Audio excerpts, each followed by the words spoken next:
ये आ जाएगा। देन आ जाएगा पूरे का पूरा पोर्शन आपका इंश्योरेंस, इसका पूरे का पूरा पोर्शन आ जाएगा इंश्योरेंस का, कि आप इंश्योरेंस के अंदर जो चीज़ें हैं वो किस तरीके से काम करते हैं, इंश्योरेंस क्या है, कितने टाइप्स का है, कितने तरीके के रिस्क होते हैं, किसके कितने तरीके के फैक्टर होते हैं, इंडिया के अंदर इंश्योरेंस का रेगुलेटरी फ्रेमवर्क क्या है, किस तरीके से काम करता है, तो ये सब किसका पार्ट बन जाएगा, all these things will become the part of insurance. किसका पार्ट बनेगा, ये सब चीज़ें इंश्योरेंस का पार्ट बनेंगी। ये किसका पार्ट बनेंगे, ये इंश्योरेंस का पार्ट बनेगा। समझ आ गया यहाँ तक, सिलेबस तो सिंपल है। और ये वो चीज़ें जो आप बीकॉम से पढ़ना शुरू कर देते हो, कहाँ से पढ़ना शुरू कर देते हो, इन सारी चीज़ों को बीकॉम से पढ़ते हो। ऐसा नहीं कि इसमें से कुछ भी चीज़ ऐसी होगी जो आप लोगों ने नहीं पढ़ा।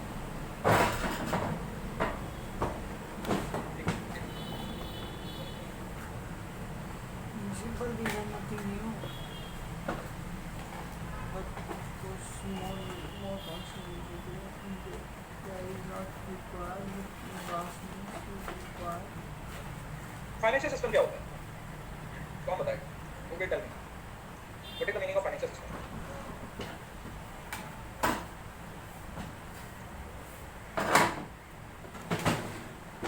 फाइनेंशियल सिस्टम क्या होता है, फाइनेंस को मैनेज करना, वो तो फाइनेंशियल मैनेजमेंट होता है।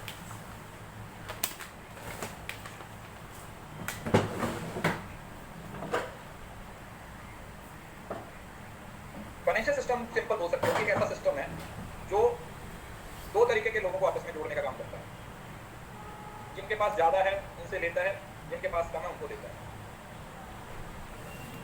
मतलब सेविंग और इन्वेस्टमेंट को लिंक करने का काम करता है।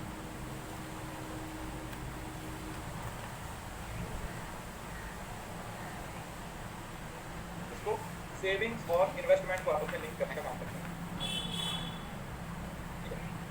जिन लोगों के पास ज़्यादा है उनसे ले लिया जाता है, और जिनके पास कम है उनको दे दिया जाता है। तो इस तरीके से कंपनी देश के अंदर सिस्टम लागू करता है। अगर आप फाइनेंशियल सिस्टम की बात करोगे तो फाइनेंशियल सिस्टम के अंदर बहुत सारे पॉइंट्स हैं। फाइनेंशियल सिस्टम एक नेटवर्क होता है जिसके अंदर अलग अलग तरीके के जो फाइनेंशियल इंस्ट्रूमेंट्स हैं उसके साथ डील किया जाता है, ट्रांजेक्शन होती हैं, एक जगह से पैसा दूसरी जगह पर जाता है। तो फाइनेंशियल इंस्टीट्यूशंस, मार्केट्स, ये सब चीज़ों से मिलकर क्या बनता है, आपका फाइनेंशियल सिस्टम बनता है। तो इसका मतलब आपको ये वाली इशू होगी।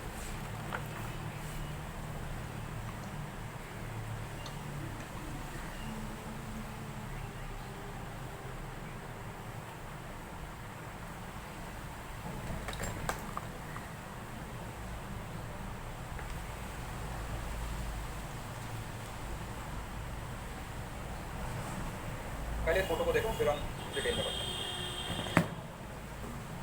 बिल्कुल सही बोल रहे हो आप, सब सही बोल रहे हो, बहुत इंटेलिजेंट होते हो।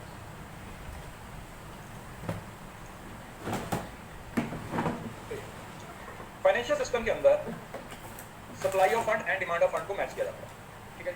सप्लाई ऑफ फंड और फाइनेंस डिमांड ऑफ फंड को मैच किया जाता है, और इसको मैच करने के लिए कुछ इंटरमीडिएट्स काम करते हैं, जिसमें financial institution, financial regulator, financial market सब काम करते हैं। तो जो उनसे पैसा लेते हैं जिनके पास ज़्यादा है, सप्लाई, जिनके पास ज़्यादा पैसा है वहाँ से लिया जाता है, यहाँ से, और किसको दे दिया जाता है, फाइनेंशियल इंस्टीट्यूशन की तरफ से। मतलब मेरे पास 2 करोड़ सेविंग पड़ी हुई है, तो मैं अपनी सेविंग का एक हिस्सा किसको डालूंगा, बैंक में डाल दूँगा, ठीक है। और फिर बैंक वही हिस्सा उस बंदे को दे देगा जिसको लोन की जरूरत है। देखा जाए तो मेरा पैसा ही तो लोन में जा रहा है, मेरी सेविंग ही तो लोन में जा रही है। यही तो होता है ना। बैंक पैसा कैसे कमाते हैं, बैंक पैसा कैसे कमाते हैं सर जी, ये हमारे पैसे पे हमें 5% इंटरेस्ट देते हैं, लेकिन लोग जब लोन लेते हैं तो उसके 7% इंटरेस्ट देते हैं। तो ये 2% का जो इंटरेस्ट रेट है यही तो बैंकों की सेविंग है, और यही तो बैंकों की अर्निंग है। और बैंक कैसे अर्न करते हैं, जब वो तुमसे भी 5% पे लेंगे, आगे भी 5% पे देंगे, तो क्या ही रह जाएगा बैंकों के लिए, बता क्या कुछ रह जाएगा। बैंकों को सिस्टम फॉलो करना पड़ता है जिसके अंदर वो क्या कर रहे हैं, वो अपने जितना पैसा है उसको मेंटेन कर रहे हैं, इंटरेस्ट रेट है वो कम रख रहे हैं, लेकिन फिर जब वो इंटरेस्ट रेट आगे दिया जाता है या फिर उसको एज अ लोन दिया जाता है तो फिर ज़्यादा दिया जाता है। तो बैंक को ज़्यादातर पैसा किससे मिलता है, इंटरेस्ट रेट से। तो अब फाइनेंशियल सिस्टम है, उसके फंक्शन में क्या आ जाएगा, पहला तो regulation of currency. As a part of financial system central bank generally control the supply of currency which currency trade control exchange. देश के अंदर पैसे को कंट्रोल करने की जिम्मेवारी किसकी है, आरबीआई। इकोनॉमी में कितना पैसा जा रहा है, कितना भेजना है, कितना रोकना है, ये सारा किसके हाथ में है, ये आरबीआई के हाथ में है। कई बार क्या हो जाता है, मार्केट में पैसा ज़्यादा चला जाता है तो चीज़ें बहुत सस्ती हो जाती हैं, लोग ज़्यादा उड़ाने लग जाते हैं, तो उस टाइम पे आरबीआई को क्या करना पड़ता है, उसको कम करना पड़ता है। और कई बार बहुत कम हो जाता है तो लोग लूटी बनने लग जाते हैं, लोगों के काम काज बंद हो जाते हैं, तो उस टाइम पे आपको इकोनॉमी में पैसा डालना पड़ता है। ये सब चीज़ें इस तरीके से आप क्रेडिट सप्लाई को अब्जॉर्व करोगे, कैसे इंजेक्ट करोगे, ये चीज़ें हम मॉनेटरी पॉलिसी में पढ़ेंगे। फिलहाल आप समझ लीजिए कि रिजर्व बैंक ऑफ इंडिया ये सब चीज़ों को करती है। बैंकिंग फंक्शंस, बैंक के अंदर कौन कौन से फंक्शंस हैं, तो ये कैपिटल फॉर्मेशन करना, डिपॉजिट करना, कलेक्शन बनाना, ट्रांसफर करना, performance of agency services and custody of cash reserve को रखना, और एजेंट का काम करता है। मतलब समझ लो ना, किसके पास पैसा है, ये एजेंट का काम करता है। तो ये फिर आगे किसी को पैसे की जरूरत है तो वहाँ पर पहुँचाना। Management of national reserve of international currency. अब जैसे फॉरेक्स की बात करते हैं, मेंटेन करके रखना है, क्योंकि ट्रांजेक्शन सिर्फ इंडिया लेवल पे तो नहीं होगी, ऐसा तो नहीं है कि जो भी ट्रांजेक्शन हो रही है वो सारी इंडिया लेवल पे हो रही है, तो वो तो फॉरेन की भी होंगी, तो उस पर भी देश के अंदर पैसे को कंट्रोल करने की जिम्मेवारी किसकी है? आरबीआई। इकोनॉमी में कितना पैसा जा रहा है, कितना भेजना है, कितना रोकना है, ये सारा किसके हाथ में है? ये आरबीआई के हाथ में है। कई बार क्या हो जाता है, मार्केट में पैसा ज़्यादा चला जाता है तो चीज़ें बहुत सस्ती हो जाती हैं, लोग ज़्यादा उड़ाने लग जाते हैं, तो उस टाइम पे आरबीआई को क्या करना पड़ता है? उसको कम करना पड़ता है। और कई बार बहुत कम हो जाता है तो लोग लूटिंग बनने लग जाते हैं, लोगों के काम काज बंद हो जाते हैं, तो उस टाइम पे आपको इकोनॉमी में पैसा डालना पड़ता है। ये सब चीज़ें इस तरीके से आप क्रेडिट सप्लाई को अब्जॉर्व करोगे, कैसे इंजेक्ट करोगे, ये चीज़ें हम मॉनेटरी पॉलिसी में पढ़ेंगे। फिलहाल आप समझ लीजिए कि रिजर्व बैंक ऑफ इंडिया ये सब चीज़ों को करती है। बैंकिंग फंक्शंस, बैंक के अंदर कौन कौन से फंक्शंस हैं? वही है, कैपिटल फॉर्मेशन करना, डिपॉजिट करना, कलेक्शन बनाना, ट्रांसफर करना, performance of agency services and custody of cash, cash reserve को रखना, और एजेंट का काम करता है, मतलब समझ रहे हो ना कि इसके पास पैसा, ये एजेंट का काम करता है, तो ये फिर आगे किसी को पैसे की जरूरत है तो वहाँ पर पहुँचाना। Management of national reserve of international currency. अब जैसे फॉरेक्स की बात करते हैं हम, है ना, किसकी बात करते हैं? फॉरेक्स की, फॉरेन एक्सचेंज रिजर्व। तो उस पैसे को मेंटेन करके रखना है, क्योंकि ट्रांजेक्शन सिर्फ इंडिया लेवल पे तो नहीं होगी, ऐसा तो नहीं है कि जो भी ट्रांजेक्शन हो रही है वो सारी इंडिया लेवल पे हो रही है, तो वो तो फॉरेन की भी होंगी, तो उस पर भी क्या किया जाता है? ध्यान रखा जाता है कि फॉरेन में जो ट्रांजेक्शन हो रही है उसको कैसे कंट्रोल किया जाए। क्रेडिट कंट्रोल, ये मैंने आपको बताया कि अगर मार्केट में बहुत ज़्यादा पैसा चला जाए वो भी गलत है, और बहुत कम हो वो भी गलत है, तो दोनों ही तरीके से पैसे को कंट्रोल करना क्या हो जाता है? हमारे लिए जरूरी है। ना तो हमें मार्केट में बहुत ज़्यादा पैसा देना है और ना ही बहुत कम करना है, तो दोनों ही चीज़ों पे क्या करना पड़ता है? कंट्रोल करना पड़ता है। इंश्योर स्टेबिलिटी ऑफ इकोनॉमी, और इकोनॉमी के अंदर एक स्टेबिलिटी रखनी है, क्योंकि अगर थोड़े बहुत भी प्राइस ऊपर नीचे होते हैं तो उससे आपको पता है पूरी इकोनॉमी पे क्या होता है? असर हो जाता है। उससे क्या हो जाता है? मार्केट पे बहुत ज़्यादा असर हो जाता है, तो इस वजह से स्टेबिलिटी को इंश्योर करना भी इंडियन फाइनेंशियल सिस्टम की ही अपनी क्या होती है? ज़रूरत होती है। दूसरा, supply and deployment of funds for productive use. अब अगर कोई बंदा इंडस्ट्री के लिए पैसा ले रहा है तो उस पैसे से क्या करेगा? इंडस्ट्री लगाएगा, उस इंडस्ट्री में क्या होगा? लोगों को रोजगार मिलेगा। समझ रहे हो ना? Are you getting the point? अगर हम किसी की परचेजिंग पावर को बढ़ा रहे हैं तो वो उस परचेजिंग पावर का इस्तेमाल करने वाला है, जिससे और बहुत सारे लोगों को क्या होने वाला है? रोजगार मिलने वाला है। तो हम ये कैपिटल फॉर्मेशन बोल देते हैं, that is what we call capital formation, human capital formation बोल देते हो। और अगर वैसे आप पैसे से पैसा बना रहे हो तो कैपिटल फॉर्मेशन का या वेल्थ फॉर्मेशन का पार्ट बनता है। लिक्विडिटी, लिक्विडिटी क्या होता है?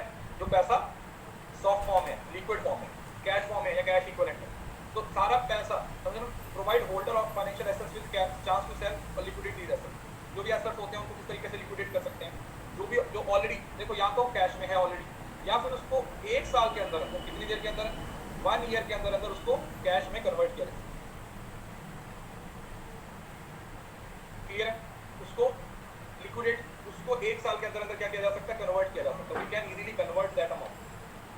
Then is the price determination. Price determination किसके द्वारा होता है? सेम टू सेम वही, डिमांड और सप्लाई के द्वारा। डिमांड और सप्लाई, जहां पर डिमांड और सप्लाई मिल जाती है वहां पर क्या हो जाता है? प्राइस आ जाता है।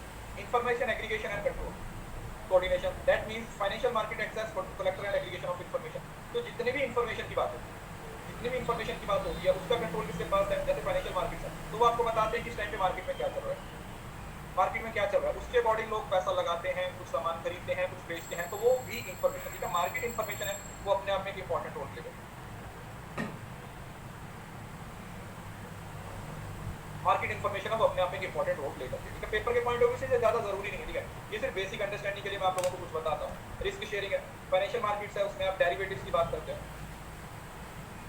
आज के रिस्क को कल पे ट्रांसफर करना, अपने रिस्क को किसी दूसरे बंदे पे ट्रांसफर करना, वो भी फाइनेंशियल मार्केट्स के द्वारा या फाइनेंशियल जो के द्वारा होता है। इंप्रूव एफिशिएंसी है, ट्रांजैक्शन कॉस्ट को रिड्यूस करना, और ensure long term growth to itself, लंबे समय के लिए इन्वेस्टर्स को एजुकेशन देना, फाइनेंशियल इंस्टीट्यूशन ओपन करना, मर्जर एक्विजिशन, ये सब चीजें क्या है? All these are some of the basic functions of financial system. Paper के पॉइंट ऑफ व्यू से जरूरी नहीं है, पेपर के पॉइंट ऑफ व्यू से क्या जरूरी होगा वो मैं आपको बताऊंगा, लेकिन फिलहाल आप ये समझ लीजिए कि किसी भी देश के अंदर जो फाइनेंशियल सिस्टम है वो एक बहुत ही इंपॉर्टेंट रोल प्ले करता है। क्या करते हैं?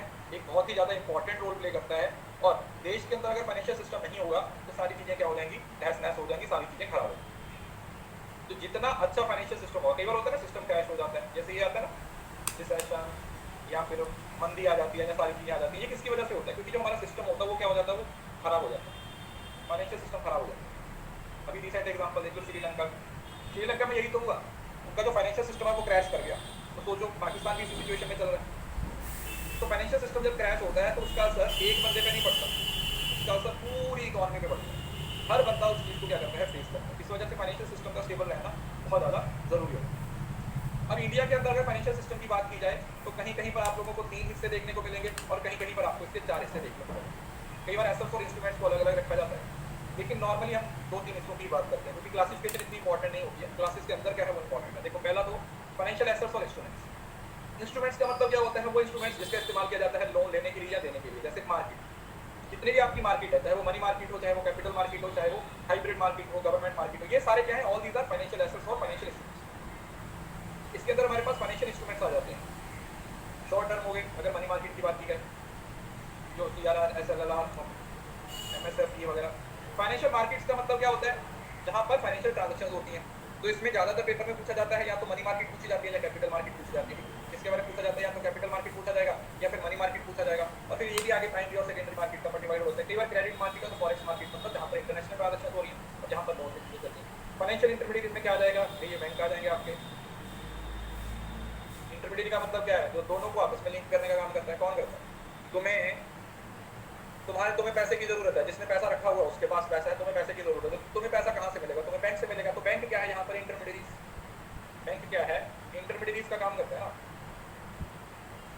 किसका काम करेगा? बैंक इंटरमीडिएट का काम करेगा।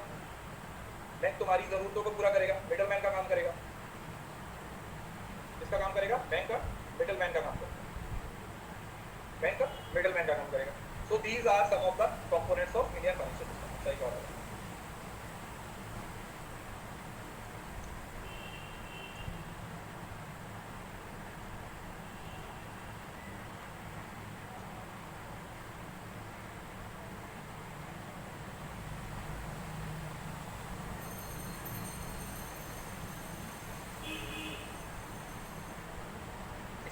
फॉरेक्स बेटा जो फॉरेन एक्सचेंज मार्केट है, समझ रहे हो ना, जो डॉलर में डील करते हैं, दूसरे करेंसी में डील करते हैं।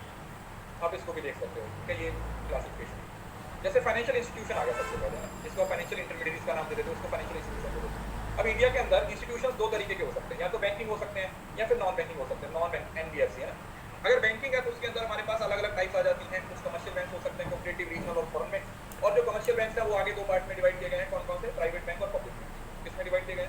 प्राइवेट बैंक में डिवाइड कर दिया गया या फिर पब्लिक बैंक में डिवाइड कर दिया गया। दूसरा आ जाता है फाइनेंशियल मार्केट्स। अब मार्केट्स है जो इंडिया के अंदर दो हिस्सों में डिवाइड की गई हैं। सर पहली मार्केट कौन सी है? पहली मार्केट है जो हमारी अनऑर्गेनाइज्ड है, और दूसरी ऑर्गेनाइज्ड है। जो ऑर्गेनाइज्ड है उसको आगे दो पार्ट्स में डिवाइड किया गया, कैपिटल और मनी मार्केट। और जो आगे कैपिटल है वो भी आगे सेकेंडरी मार्केट और प्राइमरी मार्केट का पार्ट है।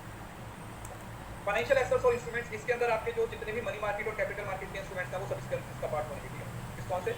जितने भी आपके मनी मार्केट या फिर कैपिटल मार्केट के इंस्ट्रूमेंट आते हैं ना, आप लोगों ने देखा वैसे उसमें पढ़ते हो ना, शॉर्ट टर्म इंस्ट्रूमेंट में कौन सा? वो commercial paper, CP, CD, certificate of deposit, demand deposit, है ना, ये सब चीजें पढ़ते हो ना, कमर्शियल पेपर। तो वो सब वो क्या है? वो सब शॉर्ट टर्म और लॉन्ग टर्म है, वो सारे फाइनेंशियल एसेट्स हैं। अगर आता फाइनेंशियल सर्विसेज, फाइनेंशियल सर्विसेज वो होती हैं जिसमें या तो आप पैसे का इस्तेमाल करते हो या फिर आप फीस दे देते हो। फंड बेस्ड का मतलब होता है जहाँ पर कैपिटल लगती है, जैसे आप लीज पे कुछ कर रहे हो, हायर परचेज कर रहे हो, consumer credit, bill discount, factoring, insurance, ये सब क्या है? फंड बेस्ड है। लेकिन फीस का मतलब होता है जहाँ पर आप सिर्फ फीस पे करते हो, ठीक है। जैसे इशू मार्केटिंग है, मर्चेंट बैंक है, या फिर क्रेडिट रेटिंग है, डेट रिस्ट्रिक्टिंग, स्टॉक ब्रोकिंग, तो वहाँ पर सिर्फ आप फीस पे करते हो। तो ये एक बेसिक सा स्ट्रक्चर है, इसको ही हमें पढ़ना है, ठीक है। ये पूरे का पूरा हमारा एक एक चीज इसमें से जो जो भी लिखा हुआ है, इन सारी चीज़ों को हम डिटेल में पढ़ेंगे। यहाँ पर सिर्फ इसको इस वजह से ऐड किया है क्योंकि आपको एक प्रॉपर क्लासिफिकेशन दे रहा है, आप लोगों को तरीके से समझाने की हेल्प मिल जाएगी आपको कि हमारा पूरे का पूरा जो सिस्टम है वो काम कैसे करता है। ओवर सिस्टम एक्चुअली वर्क्स, हमारा जो सिस्टम है वो काम किस तरीके से करता है वो आपको यहाँ से क्या हो जाएगा? इजीली समझ आ जाएगा। ठीक है, तो हम थोड़ा थोड़ा करके इसको समझने की कोशिश करते हैं। अब कंपोनेंट में रेगुलेटरी अथॉरिटीज होती है। What do you mean by regulatory authority? हाँ, दोनों हाइब्रिड का मतलब होता है मिक्सचर। रेगुलेटरी अथॉरिटी समझ रहे हो ना? अथॉरिटी का मतलब है कि कोई भी एक सेक्टर को एक अपेक्स बॉडी दी जाती है, उस सेक्टर को देखती है। जैसे RBI है, वो इंडिया के मॉनेटरी सिस्टम को देखती है। SEBI है, वो कैपिटल सिस्टम को देखती है। तो मतलब जो कंट्रोल करती है, समझ रहे हो ना? जो कंट्रोल करती है, जो रूल्स बनाती है, वो क्या है? वो हमारी रेगुलेटरी अथॉरिटी हो सकती है। इंडिया के अंदर जैसे इंश्योरेंस के लिए IRDAI हो गया है ना, कैपिटल मार्केट के लिए SEBI हो गया, मनी मार्केट के लिए RBI हो गया। तो इस तरीके से अलग अलग सेक्टर्स के लिए हमने अलग अलग क्या बना रखी है? रेगुलेटरी अथॉरिटीज बना रखी है। हमने अलग अलग सेक्टर, अलग अलग उसके लिए एक क्या बना रखी है? रेगुलेटरी अथॉरिटीज बना रखी है। We have just created the regulatory authorities, और वो अथॉरिटीज क्या कर रही हैं? वो अपने हिसाब से काम कर रही हैं, अपनी जरूरतों को पूरा कर रही हैं। देन आता है हमारे पास फाइनेंशियल इंस्ट्रूमेंट। मैंने आप लोगों को बता दिया इंस्ट्रूमेंट्स में कही आगे वही आगे मनी मार्केट के इंस्ट्रूमेंट्स और कैपिटल, इसको एसेट्स भी बोल देते हो आप। फाइनेंशियल इंस्टीट्यूशंस में हमारे पास दो है, कैपिटल जो हमारे बैंकिंग और नॉन बैंकिंग आ जाते हैं। फाइनेंशियल मार्केट में मनी मार्केट, कैपिटल मार्केट और पेमेंट एंड सेटलमेंट इंफ्रास्ट्रक्चर। ये क्या है? पेमेंट एंड सेटलमेंट इंफ्रास्ट्रक्चर है, जो अभी बात करते हैं ना, ये वाला, जैसे यूपीआई हो गया, आरटीजीएस हो गया, एनईएफटीएस हो गया, नेफ्ट हो गया, आईएमपीएस हो गया, इमीडिएट पेमेंट, है ना। तो ये सेटलमेंट सिस्टम के थ्रू होता है कि जो भी, जैसे अब बहुत सारी हर रोज लाखों करोड़ों अरबों रुपए की ट्रांजेक्शन होती है, तो इन ट्रांजेक्शन को सेटल कैसे किया जाता है? मैंने आपको कुछ दिन पहले ही बताया था। पूरे वर्ल्ड की जितनी फाइनेंशियल ट्रांजेक्शन उसका 46% कहाँ पर किया जाता है? सिर्फ और सिर्फ इंडिया में किया जाता है।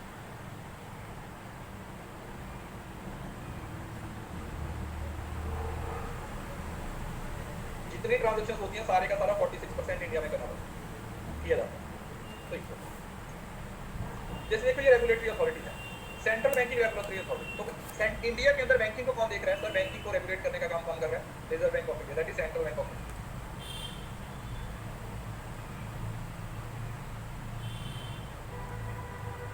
Central bank of India. India के अंदर बैंकिंग सिस्टम को रेगुलेट करने का काम कौन करता है? आरबीआई करता है। कैपिटल मार्केट को और म्यूचुअल फंड्स को कौन रेगुलेट करता है? SEBI, security exchange board of India, security exchange board of India 1992 act. और इंश्योरेंस को, जो हमारा इंश्योरेंस रेगुलेटरी एक्ट है, जो किसका एक्ट है? इंश्योरेंस रेगुलेटरी एक्ट है। तो ऐसा नहीं और भी है, बस ये सिर्फ आपको थोड़ा सा समझाने के लिए यहाँ पे लिखा हुआ है कि हर सेक्टर का एक अपेक्स बॉडी होती है, एक रेगुलेटरी बॉडी होती है, जो सेक्टर को क्या करती है? रेगुलेट करती है। जो सेक्टर को क्या करने का काम करती है? रेगुलेट करने का काम करती है, उस सेक्टर की डेवलपमेंट के लिए काम करती है। कि ये वाला जो है वो फाइनेंशियल सिस्टम का पार्ट है, तो इसके अंदर ये वाली चीजें हैं वो काम करती है।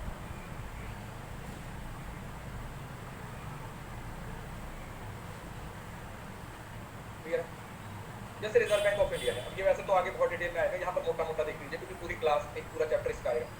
रिजर्व बैंक ऑफ इंडिया है, the regulation and supervision of banking institution is mainly governed by companies act 1956, companies 1970, मतलब अलग अलग एक्ट्स हैं वो बनाए गए हैं। The regulation and supervision of finance companies is done by banking regulation act 1949। जो ज्यादातर इंडिया के अंदर फाइनेंशियल सिस्टम है उसके लिए जो रेगुलेशंस बनाए गए हैं वो किस एक्ट के द्वारा बनाए गए हैं?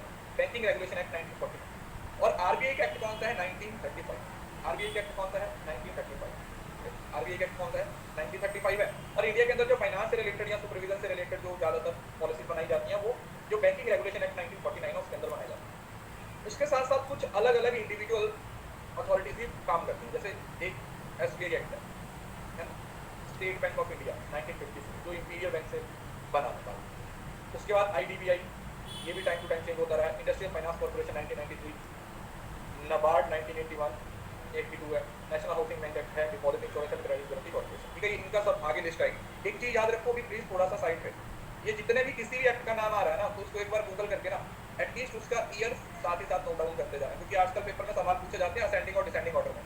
वो आपको 4 दे देगा और पूछेगा कि इसमें से पहला कौन सा, दूसरा कौन सा, और वो अनरिलेटेड देगा। एक साइड पे वो सिर्फ आपको आईडीबीआई दे देगा, दूसरी साइड पे वो हिंदुस्तान बैंक दे देगा। तो अगर आपको हायरार्किकल ऑर्डर में ये याद रहेगा कि अच्छा पहले ये आया था, ये आएगा, लिखा हुआ होगा, एटलीस्ट पढ़ा होगा, तो फिर आपके लिए सवाल बनाना वो डिफिकल्ट नहीं रहेगा, इजीली आप लोगों का सवाल है वो बन जाएगा। नहीं डिटेल नहीं, सिर्फ ईयर याद रखना है। उसकी वजह से सेबी है, वैसे तो सेबी 1988 में आया था। जो चीजें आगे डिटेल में आएंगी मैं उनको इस वजह से सिर्फ ओवरव्यू दे रहा हूँ। 1988 में आया था, लेकिन उसके बाद पढ़ा होगा तो फिर आपके लिए सवाल बनाना वो डिफिकल्ट नहीं रहेगा, इजीली आप लोगों का सवाल है वो बन जाएगा। नहीं डिटेल नहीं, सिर्फ ईयर याद रखना है। उसकी वजह से सेबी है, वैसे तो सेबी 1988 में आया था। जो चीजें आगे डिटेल में आएंगी मैं उनको इस वजह से सिर्फ ओवरव्यू दे रहा हूँ।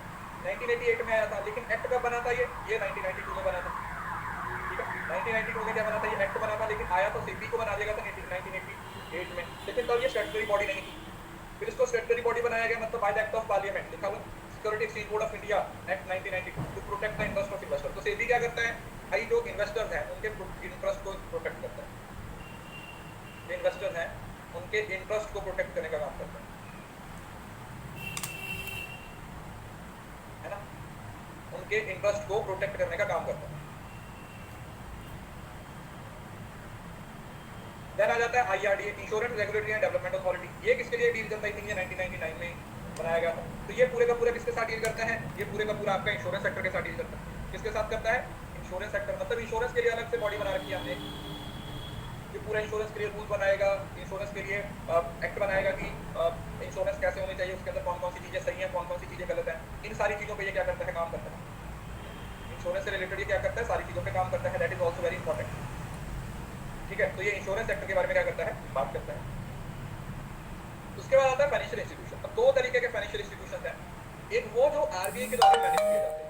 ऑब्वियसली बात है, जो बैंकिंग सेक्टर के इंस्टीट्यूशन है वो आरबीआई के द्वारा होंगे, और जो बैंकिंग सेक्टर के अंदर नहीं आते हैं तो वो आरबीआई के अंडर नहीं होगा। जैसे क्या लिखा हुआ है, institution regulated by the reserve bank of India. जो हमारे रिजर्व बैंक ऑफ इंडिया है उसके द्वारा कौन कौन से इंस्टीट्यूशन है उनको क्या किया जाता है, रेगुलेट किया जाता है। जैसे जितने भी हमारे बैंक्स हैं, बैंक्स हो गए, और जितनी भी हमारी फाइनेंशियल कंपनीज हैं, registered financial companies, finance leasing establishment और माइक्रो फाइनेंस इंस्टीट्यूशन। तो जो फाइनेंस से रिलेटेड है वो मोस्टली आरबीआई के अंडर आते हैं, और जो बाकी सिक्योरिटीज वगैरह से हैं वो आरबीआई के अंडर नहीं आते हैं। ठीक है, जैसे सिक्योरिटीज फर्म होगी, इन्वेस्टमेंट बैंक भी आरबीआई के अंडर नहीं आते, म्यूचुअल फंड है वो सेबी के अंडर आता है, इंश्योरेंस कंपनी आता है, इंश्योरेंस ब्रोकर आता है। ये फाइनेंस के अलावा या बैंक्स के अलावा बाकी सारी चीजें किसके अंदर चली जाएंगी, मतलब वो आरबीआई के अंडर नहीं होंगी।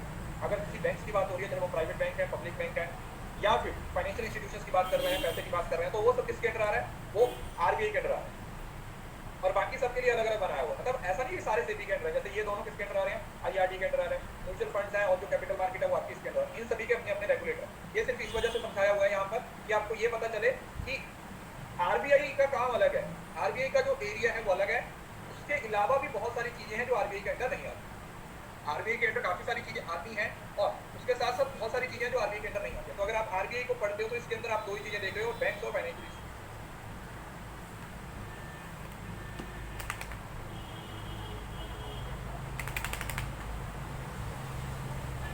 बैंक्स और फाइनेंशियल इंस्टीट्यूशंस हैं, वही आप लोगों के किसके अंडर कवर हो रहे हैं, आरबीआई के अंडर कवर हो रहे हैं, है ना। और बाकी है वो उसके लिए अलग अलग रेगुलेटरी बॉडीज हैं, वो अपने बना रही हैं। अब उसके बाद आता है फाइनेंशियल मार्केट्स। ये सिर्फ ओवरव्यू है, इनको डिटेल में पढ़ेंगे आगे। फाइनेंशियल मार्केट का मतलब होता है जहां पर आप सिक्योरिटीज के अंदर डील करते हो। वो शॉर्ट टर्म के लिए तो मनी मार्केट में डील करोगे, लॉन्ग टर्म के लिए तो कैपिटल मार्केट में डील करोगे। मार्केट में, फाइनेंशियल मार्केट्स में मनी मार्केट है तो कब होगा, शॉर्ट टर्म की ट्रांजेक्शन के लिए। किसके लिए, शॉर्ट टर्म। और कैपिटल मार्केट है तो लॉन्ग टर्म की ट्रांजेक्शन। ठीक है,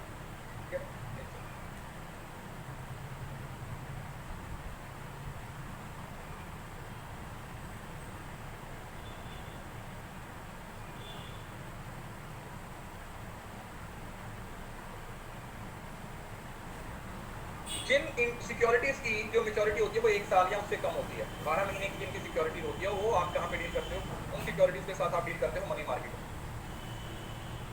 जैसे ट्रेजरी बिल्स हो गए, जो मैंने आपको बताया था ना, ये मनी मार्केट इंस्ट्रूमेंट्स की बात करेंगे, commercial paper, certificate of deposit. और कैपिटल मार्केट के अंदर कौन कौन सी सिक्योरिटीज आती हैं, जो लॉन्ग टर्म के लिए होती है, 3 साल 5 साल, 1 साल से ज्यादा 2 3 4 5 10 साल के लिए जो यूज की जाती है। इसमें शेयर आ जाते हैं, डिवेंचर्स आ जाते हैं, ट्रेजरी बिल्स आ जाती है, इक्विटीज आ जाती है, वो सब किसका पार्ट बन जाता है, all these becomes the part of capital market. Long term की सिक्योरिटीज के लिए, लॉन्ग टर्म की सिक्योरिटीज के लिए आप किसका इस्तेमाल करते हो, कैपिटल मार्केट का इस्तेमाल करते हो। और वहीं पर अगर आपकी सिक्योरिटीज शॉर्ट टर्म की ट्रांजेक्शन में शॉर्ट टर्म की ट्रांजेक्शन के लिए आप कैपिटल मार्केट का इस्तेमाल ना करके मनी मार्केट को यूज करते हैं।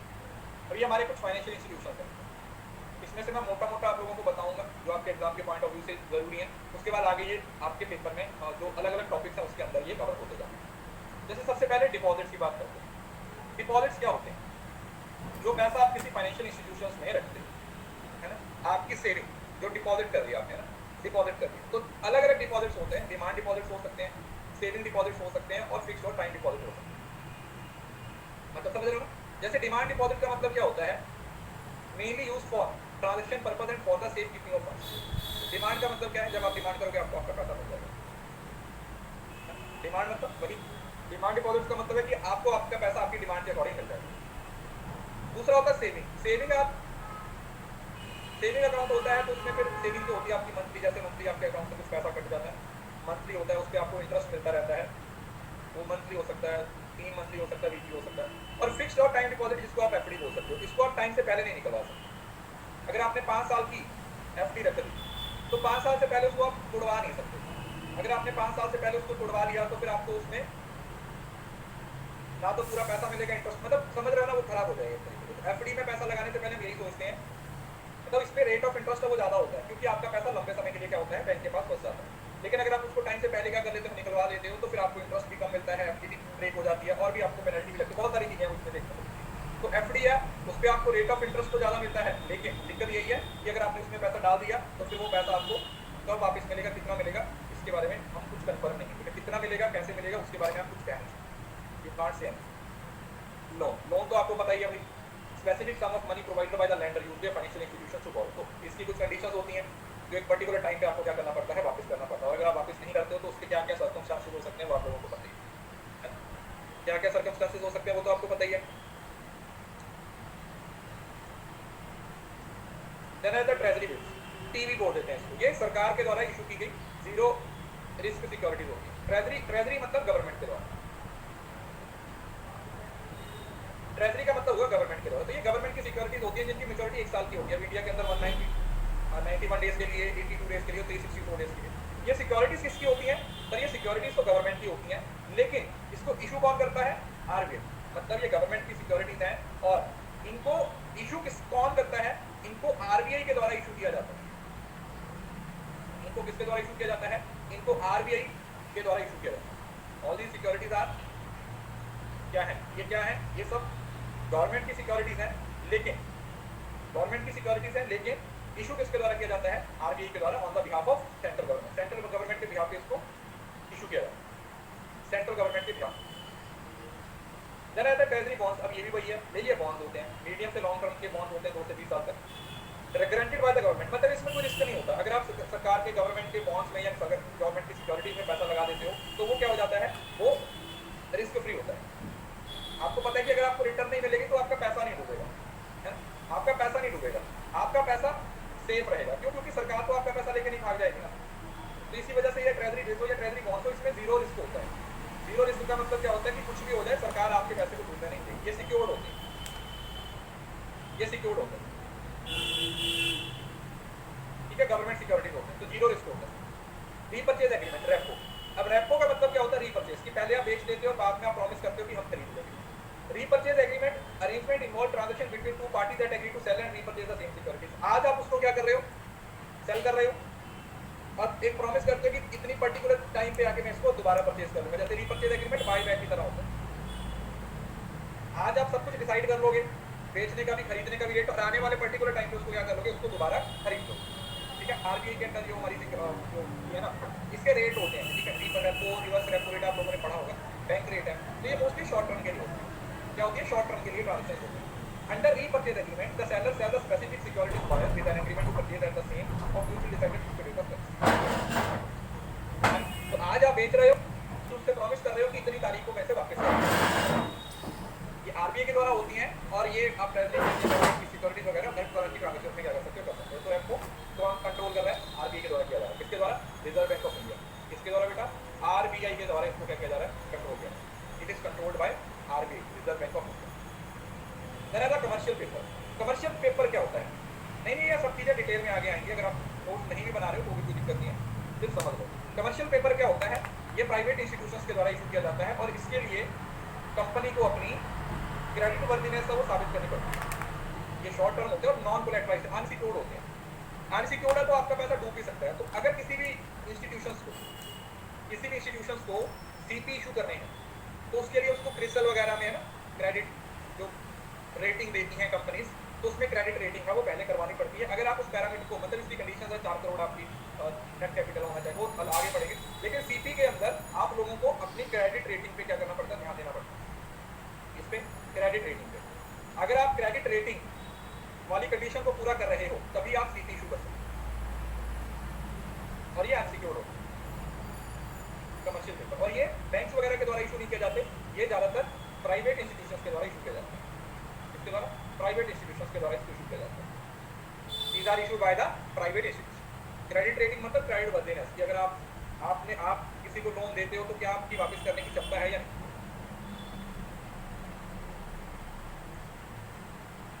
देन आता कॉर्पोरेट बॉन्ड। ये भी बॉन्ड ही है, लेकिन मीडियम और लॉन्ग टर्म के प्राइवेट सेक्टर के बॉन्ड होते हैं। वो क्या करते हो? इंटरेस्ट देते हो और एक पर्टिकुलर टाइम पे आके, मतलब बॉन्ड भी एक तरीके से डेट की तरह हो गया ना, बॉन्ड एट दैट टाइम का नेचर सेम ही होता है। तो आप क्या करते हो, आप एक पर्टिकुलर टाइम के लिए क्या कर देते हो, इशू कर देते हो, उस पर इंटरेस्ट पे करते हो और एक पर्टिकुलर टाइम पे आके उसको क्या कर लेते हो, वापस क्या करते हो, उसको वापस ले लेते हो। लेकिन ये भी अनसिक्योर्ड होता है, not back by the specific assets are called debenture. अगर एसेट है उसके पीछे तो वो बॉन्ड बन जाएगा जिसकी सिक्योरिटी है, और अगर कोई एसेट्स के द्वारा सिक्योर नहीं किया है तो उसको डिवेंचर बोल देते हैं। डिवेंचर मतलब डेट ही होता है। डिवेंचर किसको बोल देते हैं, डेट को ही तो बोल देते हैं। डिवेंचर क्या होता है, ये देखो, डिवेंचर में आप कंपनी क्या कर देते हैं, लिख के दे देती है, एक सर्टिफिकेट दे देती है कि हमने आपसे लोन लिया है। बड़े बड़े इंस्टीट्यूशंस के द्वारा लार्ज अमाउंट में होता है। तो जो अगर आपने कंपनी को लोन दिया है तो आप कंपनी के क्या बन चुके हो, क्रेडिटर बन चुके हो। तो आपको जितनी देर के लिए आपने लोन दिया है कंपनी को, उतनी देर आपको क्या मिलेगा, हर महीने इंटरेस्ट मिलेगा, हर महीने इंटरेस्ट मिलेगा। और अगर कल को कंपनी डूब जाती है तो आपको सिक्योरिटीज जो होल्डर है या फिर इक्विटी शेयर होल्डर है उनसे पहले पैसा दिया जाएगा, क्योंकि डिवेंचर है, ये कंपनी की क्या है, ये कंपनी की लाइबिलिटी है। इक्विटी तो कंपनी की लाइबिलिटी नहीं है ना, ये कंपनी की लाइबिलिटी है, लोन है एक तरीके से, समझ रहे हो ना, इट इज अ चार्ज। ये कंपनी के लिए चार्ज है, ये कंपनी के लिए क्या है, चार्ज है। कॉर्पोरेट बॉन्ड होता है जिसको एसेट्स के द्वारा बैकअप किया जाता है, जिसको जो सिक्योर किए जाते हैं एसेट्स के द्वारा, वो कॉर्पोरेट बॉन्ड होता है। लेकिन डिवेंचर में ऐसा नहीं होता है, नॉर्मल क्रेडिट पे होते हैं, और इस पे आप लोगों को क्या करना पड़ता है, कंपनी को क्रेडिट इंटरेस्ट पे करना पड़ता है, हर महीने कंपनी को क्या करना पड़ता है, इंटरेस्ट पे करना पड़ता है। आपको आपका जो कैपिटल अमाउंट है, सॉरी जो आपका प्रिंसिपल अमाउंट है, वो तो सिक्योर रहता ही रहता है, वो तो सिक्योर रहेगा ही रहेगा। लेकिन हर महीने आप लोगों को इंटरेस्ट भी मिलता जाएगा, और जब उसकी मैच्योरिटी खत्म हो गई तो फिर उसमें आप लोग क्या कर सकते हो, सिक्योरिटी जब खत्म हो गई तो उस पर आप लोगों को जो आपका प्रिंसिपल अमाउंट है वो भी वापस मिल जाएगा, आपको उसका प्रिंसिपल अमाउंट। अब इसमें रिस्क है या नहीं है, ये दो चीजें हैं। जैसे आप कंपनी अकाउंट पढ़ेंगे तो वहां पर इसको पढ़ेंगे, इसकी टाइप्स होती हैं। अगर डिवेंचर सिक्योर्ड है फिर तो आपका पैसा कहीं नहीं गया, लेकिन कई बार अनसिक्योर्ड डिवेंचर होते हैं। अगर अनसिक्योर्ड डिवेंचर है तो वहां पर आपका पैसा डूब सकता है, ठीक है। अगर आपके डिवेंचर्स अनसिक्योर्ड हो गए तो उस केस में कंपनी आपका पैसा खा भी सकती है, उसमें डूब भी सकता है। तो हमेशा ये बोला जाता है कि अगर आप किसी कंपनी को डेट दे भी रहे हो, आप कंपनी के क्रेडिटर बन भी रहे हो, तो आपको सिर्फ और सिर्फ किस में डील करना चाहिए, सिक्योर्ड क्रेडिटर में डील करना चाहिए,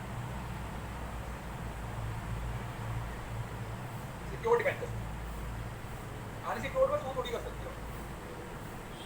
जब आपको सीधा सीधा दिख रहा है कि अनसिक्योर्ड है, कल को आपका पैसा डूब गया, आपको आपकी बात कौन सुनेगा, कौन बोलेगा आपको, तेरे को दिख रहा था अनसिक्योर्ड है तो तूने क्यों पैसा लगाया। सिक्योर्ड में कर सकते हो अगर वो आपका पैसा नहीं देते। तो इसमें लोग इस वजह से देते हैं क्योंकि इंटरेस्ट रेट ज्यादा होता है, तो आपको अर्निंग ज्यादा मिलती है, इस वजह से लोग हैं वो लोन ये डिवेंचर में। देन आ जाता है एबीएस, एसेट बेस्ड सिक्योरिटीज। ये आते हैं सिक्योरिटी डिवेंचर्स, मैंने अभी आपको बताया, कोलैटरलाइज्ड बाय मॉर्गेज, लोन और अदर रिसीवेबल्स। और इसमें आप लोगों को कोई दिक्कत नहीं होती, एसपीवी जैसे बोलते हैं स्पेशल पर्पस व्हीकल। अब ये वो वाले होते हैं जिसके पीछे, इसके बैकअप में कोई सिक्योरिटी कंपनी ने मॉर्गेज, कोई लोन और अदर रिसीवेबल्स लगा रखे होते हैं। तो अगर इस पे कोई कंपनी डिफॉल्ट करती है तो फिर आप उसको, मतलब आपका पैसा कभी डूबेगा नहीं, आपका पैसा कभी डूबेगा नहीं, आपको पैसा हमेशा मिलता रहेगा, आपका जो पैसा वो हमेशा बढ़ता ही रहेगा, डूबेगा वो तो सिक्योर्ड होगा। जैसे बैंक में भी होता है, आप लोन लेने जाओ बैंक से, जैसे बैंक से वो एनपीए में क्यों चले, बैंक क्यों डूब रहे हैं, क्योंकि बैंक को, देखो नीरज या नीरव होती है उसका नाम, विजय माल्या नीरव मोदी, ये लाखों करोड़ों रुपए का लोन लेके बैंकों ने इनको अनसिक्योर्ड लोन दे दिया, तो वो भाग गए। उनको है कि इस पे कोई सिक्योरिटी तो है नहीं, कौन क्या ही फर्क पड़ता है, वो भाग गए भाई करोड़ों अरबों रुपए लेके, सबको पता है कहाँ पर है, लेकिन कोई उसके कर ही नहीं रहा। जैसे विजय माल्या का देखो कितने करोड़ों रुपए लेके भागे, और उसी तरीके से नीरव मोदी देखो कितने रुपए लेके भागे। तो इससे हो क्या रहा है, इससे जो बैंक है वो क्या हो रहे हैं, बैंकरप्ट हो रहे हैं भाई, बैंकों की हालत खराब हो रही है, एनपीए में जा रहे हैं, नॉन परफॉर्मिंग एसेट्स बन रहे हैं, क्योंकि उस पैसे तो कोई अर्निंग ही नहीं आ रही आपकी, बैड हैबिट इंक्रीज हो रहे हैं, लायबिलिटीज बढ़ रही है। तो एक पर्टिकुलर टाइम पे जब बैंकरप्सी का मतलब क्या होता है, बैंकरप्ट किसको बोलते हैं, एसेट से लायबिलिटीज बढ़ गई तो बैंकरप्ट हो गए भाई, यही हुआ ना। जब एसेट से लायबिलिटीज बढ़ गई उसी को तो बैंकरप्ट बोलते हैं ना, वही दिवालिया होता है कि मैं सब कुछ बेच भी दूं तो भी मैं अपने लोन को, तो भी मैं अपनी लायबिलिटीज को पूरा नहीं कर सकता, तो फिर मैं हाथ खड़े कर दूंगा भाई मैं बैंकरप्ट इंसॉल्वेंट हो गया, राइट। देन आ जाता है वारंट्स। वारंट क्या होते हैं, शेयर वारंट होते हैं। वारंट्स कैन बी डिस्क्राइब्ड और derivative securities that give holder the right to purchase security. अभी YouTube पे एक दिन, कुछ दिन पहले मैंने आपको शेयर सर्टिफिकेट और शेयर वारंट का चार्ट पढ़ाया था, अगर आपने पढ़ा हो, मुझे नहीं पता आपने पढ़ा या नहीं पढ़ा। तो शेयर वारंट है वो एक सिर्फ एक डॉक्यूमेंट है जो आपको ये बताता है कि आप इतने शेयर्स इतने पर्टिकुलर टाइम पे खरीद सकते हैं, वो कोई गारंटी नहीं है। वो आपको एक वारंट दे दिया कि आप उस पर्टिकुलर टाइम पे इतने शेयर्स को क्या कर सकते हो, खरीद सकते हो। Hold a right to purchase, आपको खरीदने का चांस दे रहे हैं कि आप खरीद सकते हो, खरीदते हो नहीं खरीदते हो उस पर्टिकुलर टाइम में तो अलग है। और उसको वो अपने नेगोशिएबल होता है, मतलब आप उसको किसी दूसरे बंदे को भी दे सकते हो, ठीक है। मेरे पास अगर शेयर वारंट है तो मैं उसको ट्रांसफर भी कर सकता हूँ किसी दूसरे बंदे को, बियरेबल होते हैं, मतलब आप इजीली नेक्ड होते हैं। Warrants are frequently attached to bond or preference stock as a sweetener, allowing the issuer to pay low interest rates or dividends. तो ये एक तरीके से बोनस की तरह काम करते हैं। They can be used to enhance the yield of bond and make them more attractive. Warrants can also be used for private equity use के लिए भी यूज करते हैं। तो warrants क्या होते हैं? It is just a right to buy. ये क्या है? ये आपको right to buy देता है। आपको क्या मिलता है? आपको शेयर्स खरीदने का एक अधिकार दे दिया। अब उस अधिकार का इस्तेमाल आप करो या ना करो उससे कोई फर्क नहीं पड़ता। अब शेयर्स क्या होते हैं ये आपको पता ही है, कंपनी की टोटल कैपिटल को डिवाइड किया जाता है। उसके बाद है डेरिवेटिव मार्केट्स। जितने भी आप आगे पढ़ोगे ना, ये फ्यूचर फॉरवर्ड है ना, स्वैप। डेरिवेटिव का मतलब होता है एक ऐसा फाइनेंशियल एसेट जिसकी वैल्यू किसी दूसरे एसेट से डिराइव की जाती है। जितने भी ऑप्शंस आते हैं, ठीक है, ये पूरा टॉपिक आएगा। ऑप्शंस होते हैं, ठीक है, जैसे right to sell, call option, put option, या फिर फ्यूचर कॉन्ट्रैक्ट, फॉरवर्ड कॉन्ट्रैक्ट, ये सब किसका पार्ट बनते हैं? ये आपके फाइनेंशियल डेरिवेटिव्स का पार्ट बनते हैं। ये हम डिटेल में पढ़ेंगे आगे, फिलहाल इतना ही पढ़ लीजिए, इससे ज़्यादा आपको कुछ जानने की जरूरत है। उसके बाद हमारे पास पेमेंट एंड सेटलमेंट इंफ्रास्ट्रक्चर, कि किसी भी देश के अंदर ट्रांजेक्शन्स को सेटल डाउन करने के लिए एक अच्छा फाइनेंशियल सिस्टम होना चाहिए, जो कि इंडिया के अंदर है। लाखों करोड़ों की ट्रांजेक्शन्स क्या होती हैं, ऐसी चुटकी बजा के हो जाती है। लाखों करोड़ों की ट्रांजेक्शन्स क्या हो जाती हैं, ऐसे चुटकी बजा के हो जाती है। इवन कि आप किसी दूसरे देश में पैसा भेजना चाहते हो, किसी दूसरे देश से पैसा मंगवाना चाहते हो, वो सारी ट्रांजेक्शन्स भी बड़े आराम से इस पेमेंट सेटलमेंट सिस्टम के द्वारा की जाती है। स्विफ्ट कोड यूज किया जाता है या वायर ट्रांजेक्शन होती हैं, वीजा कार्ड, रुपे कार्ड, अलग अलग तरीके के कार्ड्स पे कर सकते हो आप इस्तेमाल कर सकते हो। तो ये तो सिर्फ ओवरव्यू टाइप है, ठीक है, ये सिर्फ आपको चीज़ों को समझाने के लिए। लेकिन मेन जो चीज़ें हैं वो अभी तो शुरू होंगी, ठीक है। ये तो अभी 1 घंटा आपने पढ़ा, ये तो बस सिर्फ एक ओवरव्यू है ताकि आपको समझ आ जाए कि आपका सब्जेक्ट है वो आपसे क्या डिमांड कर रहा है। उसके बाद आता है बैंक, जो हमारा मेन यूनिट है। बैंक क्या होता है? नॉर्मल भाषा में बताओ, अगर मैं आपसे पूछूं कि बैंक क्या होता है, क्या समझते हो? बैंक का नाम सुनते आपके दिमाग में क्या आता है? बैंक का नाम सुनते ही आपके दिमाग में क्या आता है? where we give money and image क्या where बनती we है? receive money, विजुअलाइज क्या करते हो? and they also provide facilities like ATM facilities and interest to our deposits. Apart from that, it is the place where the money gets lent to the business person, or even any money lenders may receive or may transfer money. मतलब bank को पढ़ा समझा और दिमाग में यही आया कि एक ऐसा इंस्टीट्यूशन है भाई जहाँ पर हम अपने पैसे जमा करवा सकते हैं, पैसे निकलवा सकते हैं, यही होगा ना।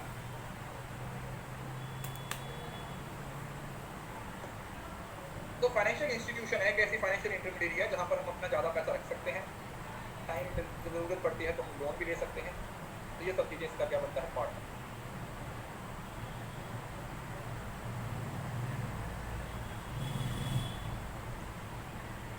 तो बैंक का ओरिजिन ना बेंच वर्ड से हुआ था, डेस्क से हुआ था, जहाँ पर लोग बैठते थे और डिस्कशन करते थे। एक बेंच पे बैठ के लोग ट्रांजेक्शन करते थे, तो वहीं से इस वर्ड का क्या होता है, ओरिजिन। पेपर के पॉइंट ऑफ व्यू से जरूरी नहीं है। बैंक को बोल दिया गया, बैंक बोल दिया गया, मकैला वर्ड यूज होता था, बैंक वर्ड यूज होता था, रोमन एम्पायर के टाइम से इसको इस्तेमाल किया जाता है। तो देखो आज के मॉडर्न टाइम पे जितने भी चीज़ें काम करती हैं, अगर आप समझो मॉडर्न टाइम में, मतलब आज की अगर मैं बात करूँ तो मॉडर्न टाइम में जितनी भी चीज़ें हैं, जितनी भी चीज़ें हैं वो किसी न किसी वर्ड के ओरिजिन से ही तो होती हैं। किसी ये वर्ड का पढ़ते हैं ना, लैटिन वर्ड फलाने ढिमकाने, जैसे पैडागॉजी है, ये किससे आया, ये लैटिन वर्ड पैड से आया, पैडो से आया, एंड्रा से आया। तो जो ओरिजिन होता है, जो आज किसी वर्ड का एक मीनिंग है, जो आज किसी वर्ड की एक डेफिनेशन है, तो वो over the period of time होती है, ऐसे रातों रात नहीं बन जाती। जैसे चीज़ों की शेप है over the period of time change होती है। आज कंप्यूटर की शेप भी होती है, तो देख रहे हो आप, ऐसी ही थी क्या? आज से 50 साल पहले पूरे कमरे जितना कंप्यूटर आता था, पूरे कमरे जितना कंप्यूटर आता था। तो वही चीजें हैं, जैसे डेफिनेशन चेंज हो रही हैं टाइम टू टाइम, उसी तरीके से वर्ड्स का ओरिजिन भी क्या होता है, टाइम टू टाइम चेंज होता है। तो मीनिंग क्या है बैंक का? In simple terms, bank is an institution, एक ऐसा institution that accept various types of deposits and the advances, money in the form of loan to people requiring it. Bank एक ऐसा फाइनेंशियल इंस्टीट्यूशन है जो आपसे क्या deposit accept करता है, एडवांस देता है, और फिर आप उसको क्या करते हो, इस्तेमाल करते हो banks are a medium through which economic and physical policy of government are materialise, जिसके बेसिस पे जो हमारी इकोनॉमिक और फिजिकल पॉलिसीज है गवर्नमेंट की, उसको मटीरियलाइज किया जाता है, उसको यूज किया जाता है, इसके द्वारा यूज किया। मनी की जो जिसके पास सरप्लस होता है वो उन लोगों को दे देता है जिनके पास पैसे की कमी होती है। मेरे पास पैसा ज़्यादा है तो मैंने बैंक में रख दिया एज अ सेविंग, आपके पास कम है तो आप एज अ लोन ले लिया, तो ये सेविंग हो गई सरप्लस। और जो मैंने लैंड कर दिया, जो मैंने लोन दे दिया, वो क्या है बेटा, वो आप लोगों का क्या हो जाएगा, डेफिसिट में चला, क्या बोलते हैं, डेफिसिट का पार्ट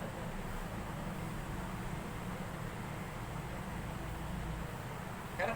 तो मीडिएटर का काम करता है कि इंटरमीडिएटरी का काम करता है, किसका काम करता है, इंटरमीडिएटरी का काम करता है, कि भाई दोनों के बीच में एक लिंक क्रिएट करने का काम है bank. So bank can help in capital formation, growth, economy के लिए अलग अलग तरीके से ये काम करते हैं। तो इसमें कुछ खास नहीं, कुछ लोगों ने बैंकों की डेफिनेशन दी है। अब ये तो पढ़ाने की जरूरत नहीं है ना यार, ये तो बच्चों वाली बात है, मैं इसको नहीं पढ़ा रहा बैंक क्या होता है क्या नहीं, जो काम की चीज़ें सीधे उसके आते हैं। बैंक के हाँ कैरेक्टरिस्टिक्स को थोड़ा सा समझ लेते हैं, क्या क्या चीज़ें हैं। जैसे जैसे पहला क्या है कि पैसे में डील करेगा, पैसा ले भी सकते हो, पैसा दे भी सकते हो, यस। और बैंक में पैसा डाल भी सकते हो, बैंक से पैसा निकाल भी सकते हो, दोनों चीज़ें कर सकते हो, यस। बैंकिंग एक बिजनेस है। देखो जो बैंक है वो एक मतलब ऐसा नहीं कि सारी है, नॉन प्रॉफिट में भी काम करते हैं, गवर्नमेंट बैंक सब ऑब्जेक्टिव में, लेकिन अगर आप कमर्शियल बैंक की बात करो, we talk about commercial bank, इसके बारे में अगर हम कमर्शियल बैंक के बारे में डील करें तो वो सिर्फ और सिर्फ किस पर्पस के लिए काम करते हैं, बिजनेस पर्पस के लिए। और बिजनेस का अल्टीमेट ऑब्जेक्टिव क्या होता है सर, बिजनेस का ऑब्जेक्टिव होता है प्रॉफिट अर्न। बिजनेस का अल्टीमेट एम क्या होता है, बिजनेस का अल्टीमेट एम होता है प्रॉफिट अर्न करना। बिजनेस सिर्फ और सिर्फ प्रॉफिट करना चाहता है, प्रॉफिट अर्न करना चाहता है, profit making is the only aim of profit business. दूसरा acceptance of deposit and lending money, तो बैंक दोनों तरीके का काम करता है। पहला लोगों को एडवांस करता है, एक्सेप्टेंस ऑफ डिपॉजिट्स, आप अपने पैसे को बैंक में जमा करवाना चाहो तो you can go and amount जो भी आपके पास पैसा हो। दूसरा लैंडिंग मनी, मेरे पास ज़्यादा था मैंने जमा करवा दिया, जिसके पास कम है उसी को ही पैसा चलेगा, समझ लो ना। बैंक का अपना तो कोई कैपिटल नहीं है ना, बैंक अपने पैसे को इस्तेमाल नहीं कर रही, या कर रही है, बैंक अपना पैसा तो इस्तेमाल ही नहीं कर रही, मेरा पैसा आगे लोन की फॉर्म में दिया जा रही है। मतलब बैंक का है वो मनी सर्कुलेशन का ही तो काम करती है, देखा जाए तो किसका काम करती है, मनी सर्कुलेशन का ही तो काम करती है, किसका काम करती है, मनी सर्कुलेशन का काम, मनी सर्कुलेशन का काम करती है। तो बस वही चीज़ है, मनी को लेंड करना। Easy payment and withdrawal facility, बड़े आराम से, अब तो आपका बैंक इजी में हाथ में ही है ना, आप सब कुछ क्या कर सकते हो, फोन से कर सकते हो। दूसरा motive to profit with service orientation, देखो नो डाउट बैंक अपना प्रॉफिट तो अर्न करती है, लेकिन हमें भी तो फायदा होता है, तो होता है या नहीं होता, हमें तुम्हें भी तो फायदा होता है या नहीं होता, होता है या नहीं होता, बोलो आपको, मुझे, या हम लोगों को फायदा होता है, यस सर बिल्कुल फायदा होता है। दूसरा लिंकिंग ब्रिज, ब्रिज का काम करता है, जिसके पास ज़्यादा है उसको दे देता है, जिसके पास कम है, एवर इंक्रीजिंग फंक्शन। और अगर आप बैंकिंग के फंक्शंस को कंपेयर करोगे आज से 100 साल पहले, 50 साल पहले, 20 साल पहले, तो आज कितने बढ़ चुके हैं। 90s तक, जब तक इंडिया के अंदर सबसे पहला ATM एक आई थिंक HPS कंपनी ने लगाया था, शायद HSB ने 1987 में लगाया था इंडिया के अंदर, मुंबई में HPS ऐसे का कुछ कंपनी का नाम मुझे याद नहीं है, आगे पढ़ेंगे। तो 1987 HPS शायद, हाँ, तो उन्होंने इंडिया के अंदर पहला एक ATM ओपन किया था 1987 में। उसके बाद धीरे धीरे कंपनी ने अपने जो ऑनलाइन एक्टिविटीज़ है उसको क्या करना शुरू कर दिया, परफॉर्म करना शुरू कर दिया। तो लगातार चेंज ही हो रहा है। आज के टाइम पे देखोगे जैसे ATM है, पहले क्या होता था सिर्फ ATM से पैसा निकलवाना, अब ATM मशीन में पैसा जमा भी करवा सकते हैं। अब SBI ने एक नया फीचर है वो लॉन्च किया है, वो अभी हो गया है या नहीं मुझे नहीं पता, जिसमें अब आपको ATM की भी ज़रूरत नहीं पड़ेगी, बैंक आपको ATM के साथ एक बार कोड स्कैन करके देगी, उस बार कोड को जाके आप ATM पे स्कैन करोगे। ये पता नहीं हुआ है या नहीं, मेरा SBI में नहीं है, किस में हुआ है, मतलब मेरे बैंक ने तो अभी नहीं किया, यूनियन ने नहीं किया, बाकी किसी बैंक ने कर दिया तो मुझे पता नहीं है। तो उसमें आप बार कोड को स्कैन करोगे तो वहाँ पर आप अपने पैसे, मतलब आपको ATM तक की भी ज़रूरत नहीं, आपको पिन कोड वगैरह तो चलो चाहिए होगा, लेकिन उसमें आप समझ रहे हो ना। तो ये क्या है, ये सब चीज़ें हैं जो लगातार चेंज हो रही हैं, पहले कुछ और था, अब क्या हो रहा है, चीज़ें चेंज हो रही है। बैंकिंग बिजनेस है, बैंक का वो एक बिजनेस है। अगर आप खुद देखो तो इंडिया के अंदर कितने सारे बैंक हैं, बहुत सारे बैंक सब इंडिया में ऑपरेट कर रहे हैं, there are a number of banks.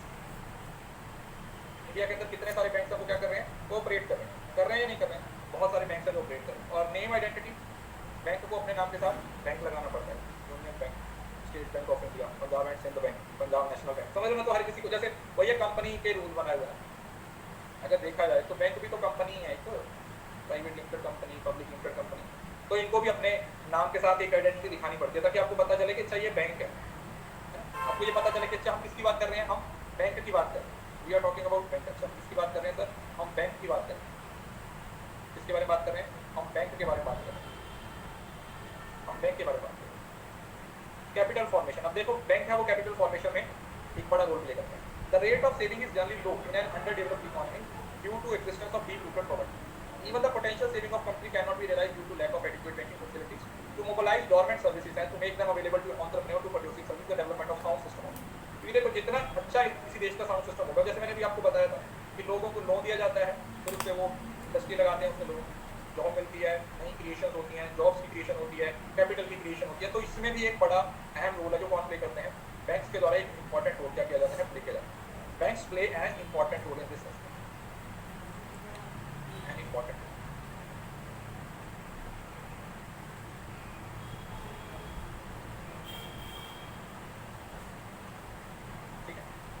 उसके बाद आता है फाइनेंस फॉर प्रायोरिटी सेक्टर। अब ये पीएलसी प्रायोरिटी जो प्रायोरिटी लैंडिंग होता है, अब हुआ क्या, पहले प्रायोरिटी सेक्टर लैंडिंग का मतलब क्या होता है, देखो जैसे हमारी इकोनॉमी के बहुत सारे सेक्टर हैं, तो पहले क्या होता था कि बैंकों का जो फोकस होता था वो इंडस्ट्री पे ज़्यादा होता था, लेकिन over the period of time RBI को ये महसूस हुआ कि यार प्रायोरिटी सेक्टर है ना, उस पर हमें ज़्यादा फोकस करना चाहिए, जैसे एग्रीकल्चर या स्मॉल स्केल इंडस्ट्रीज है, ये हमारे प्रायोरिटी सेक्टर है, यह है प्रायोरिटी सेक्टर। तो उन्होंने बोल दिया कि जो ट्रांजेक्शन है उनकी जो शुरुआत होनी चाहिए वो एसएसआई या स्मॉल स्केल इंडस्ट्री हुआ या प्रायोरिटी सेक्टर है, ग्रामीण बैंक है, वहाँ पर मतलब जो लोग ऑलरेडी डिप्रीव्ड है, जिन लोगों के पास फैसिलिटीज ही नहीं है, जो लोग इन सब चीज़ों को अंडरस्टैंड नहीं कर पाए, जैसे फाइनेंशियल इंक्लूजन का कंसेप्ट है 1995 में, तो उसमें भी यही चीज़ को फोकस किया गया कि इंडिया के कितने सारे लोग हैं उनको तो अभी बैंकिंग की फैसिलिटीज मिल ही नहीं रही, उन लोगों को तो बैंकिंग की फैसिलिटीज अभी मिल ही नहीं रही है। तो ये इंपॉर्टेंट है, ये जरूरी है कि उन लोगों को फाइनेंशियल जो बैंकिंग की फैसिलिटीज एटलीस्ट वो तो प्रोवाइड की जाए ना, क्योंकि देखो किसी भी देश की उन्नति, किसी भी देश की तरक्की तब तक नहीं हो सकती जब तक आप सारे लोगों को साथ नहीं लेके चलोगे। या तो किसी भी देश की तरक्की तब तक नहीं हो सकती जब तक सारे लोगों की तरक्की नहीं करोगे। ऊपर के 100 लोग हैं, करोड़ों अरबों रुपए बैठे हैं, लेकिन बाकी के जो 140 करोड़ है उनके पास पैसा नहीं है। तो इस वजह से बैंकिंग सिस्टम में भी फाइनेंशियल इंक्लूजन का कंसेप्ट आया, जिसके अंदर इस चीज़ पर फोकस किया गया कि क्यों सारे सेक्टर्स को साथ में लेके जाने की जरूरत है। तो पहले प्रायोरिटी सेक्टर पे फोकस करो, एग्रीकल्चर पे फोकस करो, स्मॉल स्केल इंडस्ट्री पे फोकस करो, क्योंकि स्मॉल स्केल इंडस्ट्री पे फोकस करोगे तो वही चीज़ है वो आप लोगों को क्या करेगी, वो आगे की फील्ड में लेगी। अब रोल ऑफ बैंक क्या है, मोनेटाइजेशन। अब मोनेटाइजेशन, डीमोनेटाइजेशन, ये तो आप लोगों को पता ही है, देश में पैसे का फ्लो कैसे चल रहा है सारे सेक्टर्स को आगे बढ़ाने के लिए। और लोन दिया जाता है वो दोनों, चाहे फिर मीडियम टर्म के लिए लोन दिया जाए, चाहे लॉन्ग टर्म फाइनेंस की बात की जाए। Need for a sound banking system, जैसे इंडिया के अंदर अगर फाइनेंशियल सिस्टम उतना ही स्ट्रॉन्ग है, अच्छा फाइनेंशियल सिस्टम बड़ा सिस्टम है या बैंकिंग, तो बैंकिंग फाइनेंशियल गेट रहेगा, फाइनेंशियल बैंकिंग गेट रहेगा, क्या बोल कौन सा सिस्टम बड़ा है? Banking system.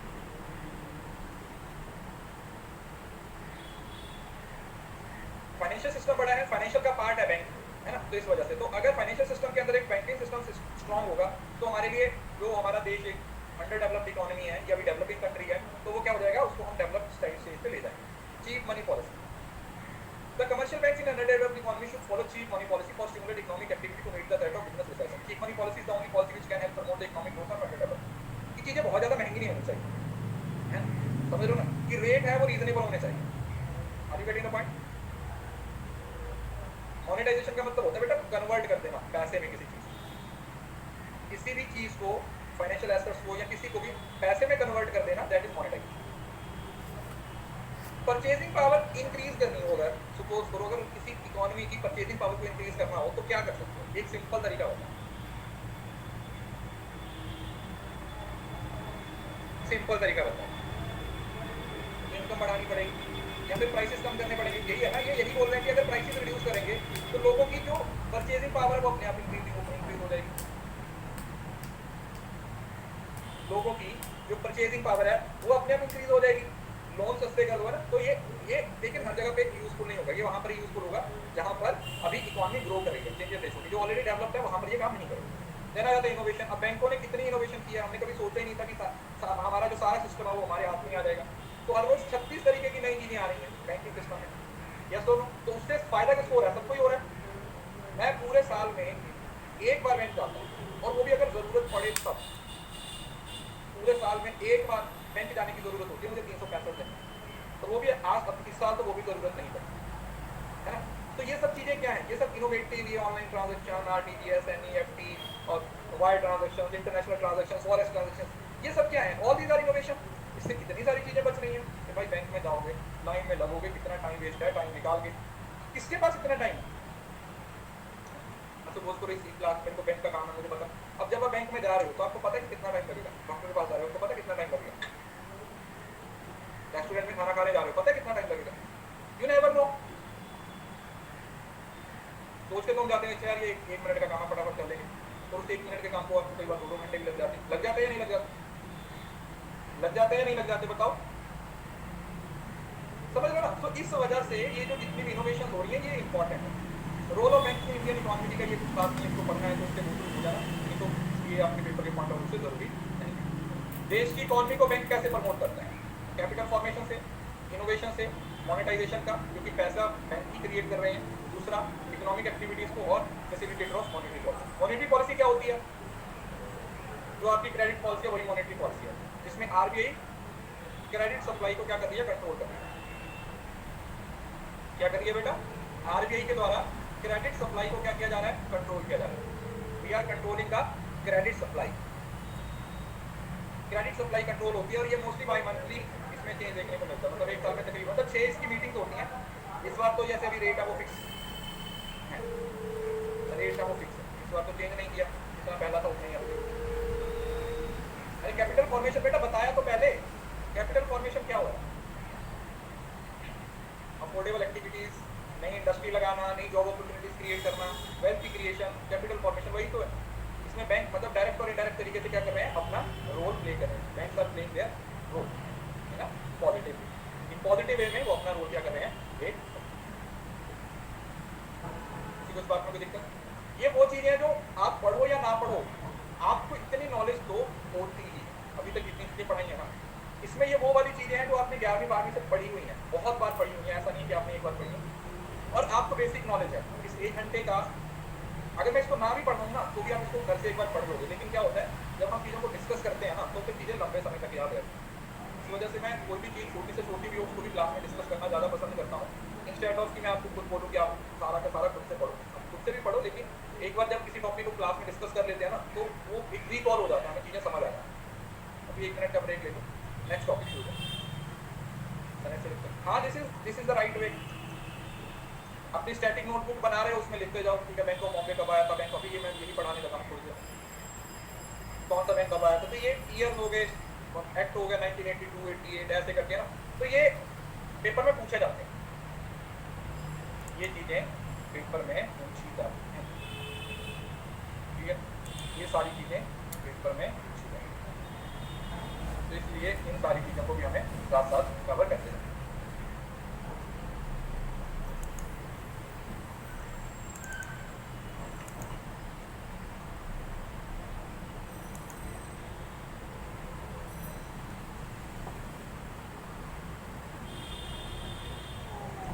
मोनेटाइजेशन का मतलब होता है लीगल टेंडर बना देना। मैं आपको कैसे समझाऊं? किसी भी चीज को, किसी भी सिक्योरिटीज को पैसे में कन्वर्ट कर देना, तो लीगली इसको ट्रांजैक्शन के लिए यूज किया जा सकता, इसको ट्रांजैक्शंस के लिए यूज किया जा सकता, मनी की फॉर्म में कन्वर्ट करना। याद कैसे रखें? जैसे इनके उनके जन्मदिन याद रह जाते हैं, इसको कब विश करना है, इसके साथ कब घूमने जाना है, कौन सी मूवी कब आ रही है, वैसे ही ये याद कर लेंगे।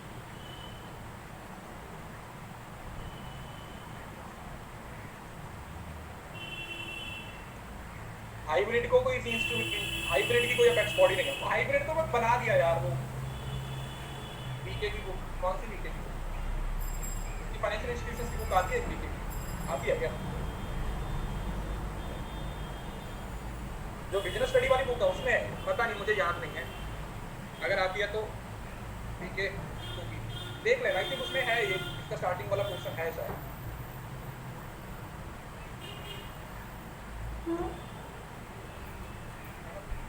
तो देख लियो एक बार, मेरे को इतना याद नहीं, मेरा दिमाग में इतना पुरानी चीज़ों को इतना याद नहीं कर पाता, मेरा दिमाग थोड़ा कम ही काम करता है। अभी हम पढ़ेंगे टाइप्स ऑफ बैंक कि भारत देश में कितने तरीके के बैंक हैं। सर आपकी मैंने कुछ ना, मैं 3-4 चीज़ों पे ना एक साथ काम कर रहा हूँ, तो ना तीनों चारों बंद एक ही बार में छोड़ेंगे। मतलब मैं कोई ऐसी एक किताब निकालूंगा स्पेसिफिकली कॉमर्स के लिए, कोई ये वो नहीं होगा यूजीसी नेट के लिए नहीं, वो कॉमर्स की एक जैसे बोलते हैं ना इंसाइक्लोपीडिया निकालूंगा सीधा, रेफरेंस बुक, समझ रहे हो ना, इंटरव्यू के लिए। इसमें सारे सब्जेक्ट्स होंगे ऐसे 30 पेजेस पे पूरे की पूरी सारे के सारे सब्जेक्ट्स खत्म करने के, ताकि जब भी आप इंटरव्यू देने जाओगे ना बस उस किताब को पढ़ लेना, ऐसी इंटरव्यू गाइड बनाऊंगा।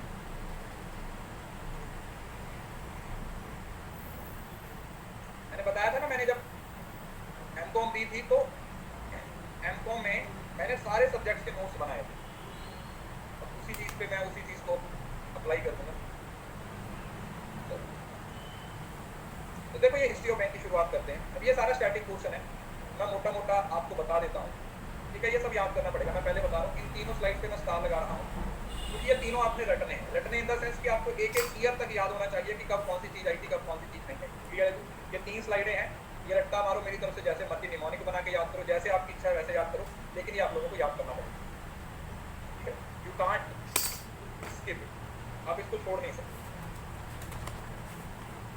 क्लियर? तो अगर बैंक की शुरुआत करें तो एक फ्रेंच वर्ड या लैटिन वर्ड, जर्मन वर्ड, कोई भी वर्ड है, कहाँ से आया? जो अभी का मॉडर्न बैंकिंग सिस्टम है उसकी शुरुआत हुई थी 1694। 1694 में बैंक ऑफ इंग्लैंड बनाया, जिसने पहली बार ये जो बैंकिंग की एक्टिविटीज़ है, जो बैंक के अंदर जो किस तरीके से डिपॉजिट लेंगे, है ना, वो सब चीज़ों की शुरुआत हो गई। और इंडिया के अंदर जो पहला बैंक बना वो 1770 में बनाया गया, जिसको क्या नाम दिया गया? Bank of Hindustan. Bank of Hindustan कौन सा बनाया गया? Bank of Hindustan. उसके बाद इंडिया के अंदर 3 बैंक ओपन होते हैं 1809, 1840 और 1843 में, कलकत्ता, बॉम्बे और Madras. Bank of Bengal, Bank of Bombay और बैंक ऑफ मद्रास। इन तीनों को बाद में मर्ज कर दिया गया 1919 में। तब क्या नाम दे दिया गया इसको? इसको इंपीरियल बैंक बोल दिया गया। क्या नाम दिया गया? इंपीरियल बैंक बोल दिया गया। यही फिर आगे एसबीआई बना सकते हैं, इंपीरियल बैंक। इंडिया के द्वारा, इंडियंस के द्वारा बैंक जो बनाया गया पहला, फॉरेन रहते हुए, first bank of limited liability manage by India. मतलब जो 1770 वाला था तो वो इंडियन के कंट्रोल के अंदर नहीं था, वो ब्रिटिशर्स के अंदर था। तो जो पहला इंडिया के लोगों के द्वारा बनाया गया उसका नाम क्या था? Fourth commercial bank. जो कब बनाया गया? 1881। Fourth commercial bank.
1865 से 1870 सिर्फ इलाहाबाद बैंक को क्या किया गया था, एस्टैब्लिश किया।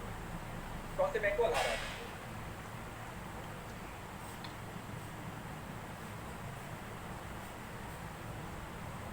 1865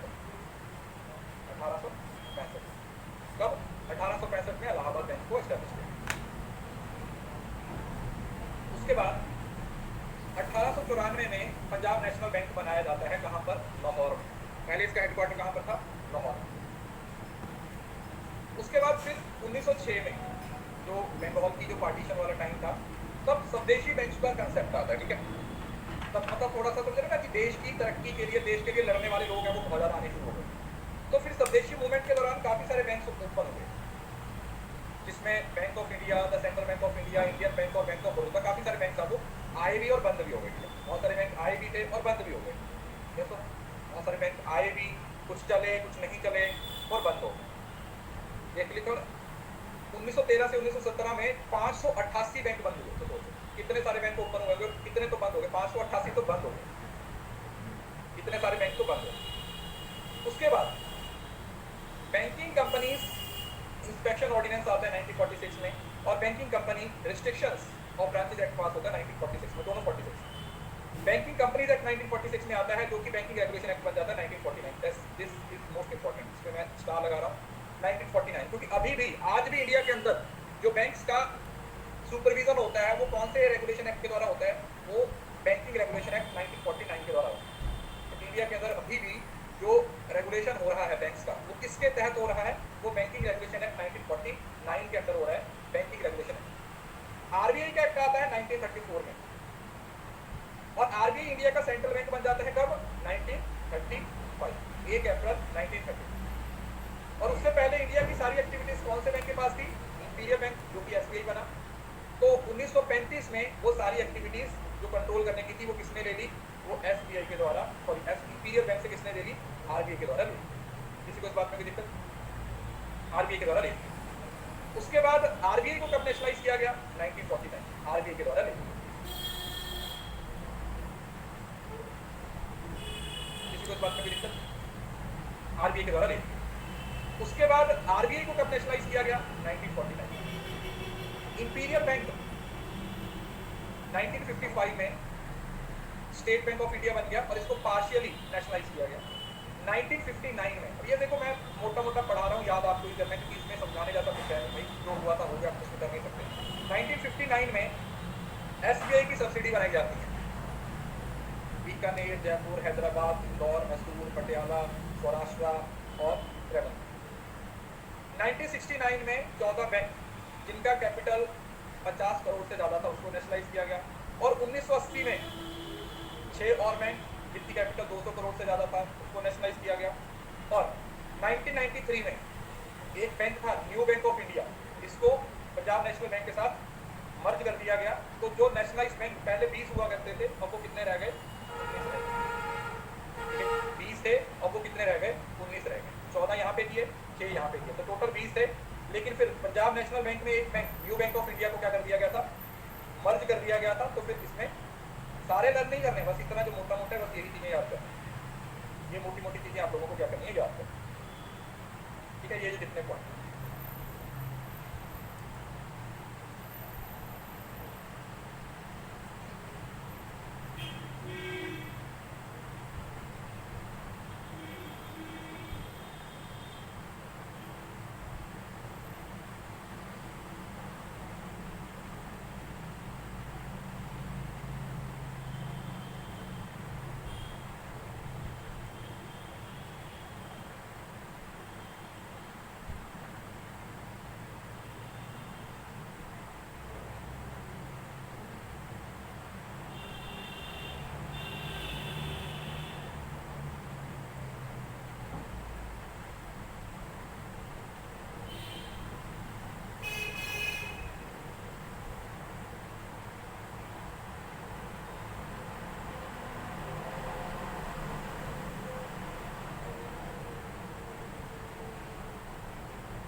6 और बैंक, 14 बैंक जिनका कैपिटल 50 करोड़ से ज़्यादा था उसको नेशनलाइज किया गया।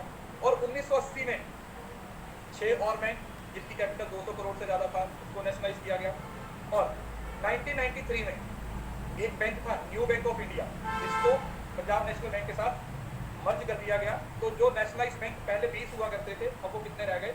19 रह गए। ठीक है, 20 थे अब वो कितने रह गए? 19 रह गए। 14 यहाँ पे दिए, 6 यहाँ पे दिए, तो टोटल 20 थे। लेकिन फिर पंजाब नेशनल बैंक में एक bank new bank of India को क्या कर दिया गया था? मर्ज कर दिया गया था। तो फिर इसमें सारे लर्न नहीं करने, बस इतना जो मोटा मोटा है बस यही चीज़ें याद करें। ये मोटी मोटी चीज़ें आप लोगों को क्या करनी है? याद करें। ठीक है, ये जितने पॉइंट, किसी को इस बात में कोई दिक्कत?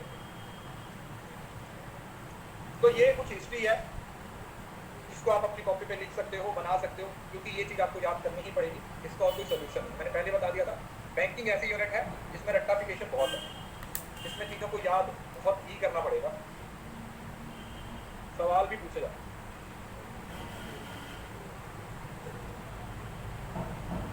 अब आता टाइप्स ऑफ बैंक। आरबीआई के अंडर सारे बैंक आते हैं नॉन बैंकिंग को छोड़ के। कमर्शियल बैंक्स कौन से होते हैं? तो कमर्शियल बैंक्स वो वाले बैंक्स हैं जो प्रॉफिट पर्पस के लिए काम करते हैं। तो इसमें कुछ बैंक्स हैं नेशनलाइज्ड हैं, कुछ प्राइवेट हैं, कुछ आरआरबी आ जाती हैं, कोऑपरेटिव में, रूरल है, अर्बन है, शॉर्ट टर्म है, लॉन्ग टर्म है, डेवलपमेंट में नाबार्ड है, सिडबी है, एग्जिम है और आईटी। अब ये किसके अंडर आ रहे हैं वो इतना इंपॉर्टेंट है ना? कौन सा बैंक किसके अंडर आ रहा है ये इंपॉर्टेंट नहीं है, लेकिन आपको एटलीस्ट पता होना चाहिए कि कमर्शियल बैंक का मीनिंग क्या है, नेशनलाइज्ड बैंक का मीनिंग क्या है, प्राइवेट बैंक का मीनिंग क्या है, रूरल बैंक का क्या, समझ रहे हो ना? Are you getting the point? हमें इनके मीनिंग पता होने चाहिए। We should know the meaning of it. हमें इनका मीनिंग पता होना चाहिए, इनकी हिस्ट्री पता होना चाहिए, इनका ईयर वगैरह पता होना चाहिए। लेकिन ये किसके अंडर आ रहे हैं वो तो आपको खुद ही याद हो जाएगा कि जब पढ़ेंगे रूरल है, वो अर्बन है, सब चीज़ अपने आप। शुरुआत करते हैं कमर्शियल बैंक। कमर्शियल बैंक कौन से हैं? सर कमर्शियल बैंक वो बैंक हैं जो कि कमर्शियल पर्पस के लिए काम करते हैं, है ना? जिनका मेन ऑब्जेक्टिव क्या है? प्रॉफिट अर्न करना। ये वो बैंक है जिनका मेन ऑब्जेक्टिव क्या है? सर इनका मेन ऑब्जेक्टिव है प्रॉफिट अर्न करना, कमर्शियल बैंक। ठीक है, कमर्शियल बैंक कौन से बैंक हैं? सर ये वो वाले बैंक हैं जिनका मेन ऑब्जेक्टिव सिर्फ और सिर्फ क्या है? ज़्यादा से ज़्यादा प्रॉफिट अर्न करना। मतलब no doubt they also provide services, ये सर्विसेज भी देते हैं, लेकिन जो मेन ऑब्जेक्टिव है वो प्रॉफिट अर्न करना है। मेन ऑब्जेक्टिव इनका प्रॉफिट अर्न करना ही है। आगे ये भी शेड्यूल और नॉन शेड्यूल में डिवाइडेड है। नॉन शेड्यूल की कोई टाइप नहीं है, लेकिन शेड्यूल की टाइप है, जिसमें पब्लिक सेक्टर, प्राइवेट सेक्टर और कॉर्पोरेट। पब्लिक सेक्टर बैंक्स क्या है? जिसका कंट्रोल किसके पास है? किसके पास है? जो आम गवर्नमेंट के पास, समझ रहे हो? जो गवर्नमेंट ने बनाए हैं लोगों की भलाई के लिए, जिसमें पैसा किसका लगा है? गवर्नमेंट का या पब्लिक का। तो वो पब्लिक सेक्टर बैंक्स है जो ज़्यादा नहीं है। उसके बाद है private sector banks. Private sector banks कौन से हैं? जो कि लोगों ने प्राइवेट लेवल पे खोल रखे हैं, जैसे एक्सिस बैंक वगैरह हो गया, एचडीएफसी है, ये पब्लिक बैंक आ जाते हैं। एचडीएफसी पब्लिक है क्या प्राइवेट है? एचडीएफसी प्राइवेट है, राइट? प्राइवेट। इसकी लिस्ट बड़े आराम से आपको मिल जाएगी, आप एक बार चेक कर लीजिएगा कि कौन कौन से पब्लिक बैंक है और कौन कौन से प्राइवेट बैंक है, पता होना चाहिए। ठीक है, बेसिक नॉलेज होनी जरूरी है। देन आ जाता है फॉरेन बैंक्स। फॉरेन बैंक्स का मतलब क्या हुआ कि जो फॉरेन के ब्रांचेस ओपन कर रखी है, एचएसबीसी जो हमने पढ़ा था पहले। उसके बाद नॉन शेड्यूल है। पहले तो हम ये समझ लेते हैं कि जो शेड्यूल है और नॉन शेड्यूल है इसका फर्क क्या है। शेड्यूल बैंक होते हैं जिनकी मिनिमम कैपिटल 5 लाख है, लेकिन नॉन शेड्यूल के लिए कोई क्लासिफिकेशन नहीं।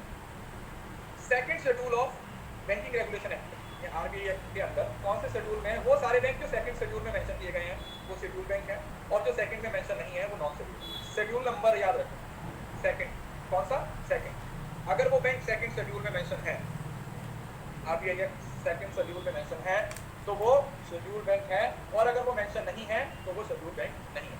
एक ये और ये तीसरा पॉइंट है, इससे कई बार सवाल पूछा गया। सीआरआर क्या होती है? आपके कैश का कुछ हिस्सा सारे कमर्शियल बैंक्स को किसके पास रखना पड़ता है? आरबीआई के पास रखना पड़ता है। जैसे 6% होती है या अलग अलग चलती रहती है, सीआरआर जिसको बोल देते हो 5%, 6%। तो irrespective of private public, her bank को अपने कैपिटल का 6%, 5 जो भी रेट चल रहा है वो किसके पास रखना पड़ता है? वो आरबीआई के पास रखना पड़ता है। लेकिन नॉन शेड्यूल के ऐसा नहीं है, उनको उतना हिस्सा तो रखना पड़ेगा, लेकिन वो पैसा किसके पास रखेंगे? वो अपने पास ही रख लेंगे। वो पैसा वो किसके पास रख लेंगे? वो सारे का सारा पैसा वो अपने पास ही रख लेंगे, उनको किसी को देने की जरूरत नहीं। Borrowing. Schedule banks are allowed to borrow money from RBI on the regular basis. तो शेड्यूल बैंक क्योंकि आरबीआई के अंडर ही आ रहे हैं, दे आर नॉट अलाउड, ये अलाउ नहीं है, इनको आरबीआई से पैसा नहीं मिलेगा। दूसरा, इनको अपनी रिटर्न है वो सबमिट करनी पड़ती है, इनको अपनी रिटर्न सबमिट करने की जरूरत नहीं है। They can become a member of clearing house, जो भी ट्रांजैक्शन होती है उसका पार्ट बन सकते हैं, और ये क्लियरिंग हाउस का पार्ट नहीं बन सकते। तो ये पहले चार्ट आपको एकदम से क्लियर होना चाहिए, आपको क्लैरिटी होनी चाहिए कि जो शेड्यूल बैंक है वो क्या होते हैं और नॉन शेड्यूल बैंक क्या होते हैं। तीसरे पॉइंट से बहुत बार सवाल पूछा गया है, तो इस वजह से इस तीसरे पॉइंट को अच्छे से अपने दिमाग में बिठा लीजिए, तीसरे पॉइंट को अच्छे से अपने दिमाग में बिठा लीजिए, ठीक है।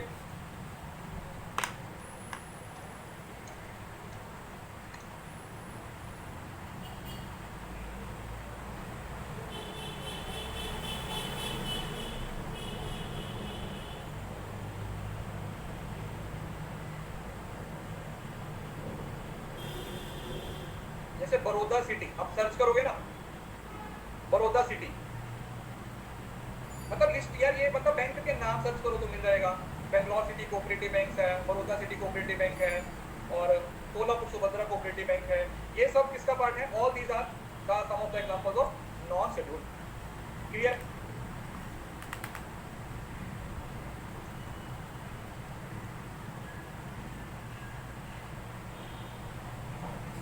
क्लियरिंग हाउस का मीनिंग नहीं पता, आर्मी करके आए हो या नहीं करके आए हो।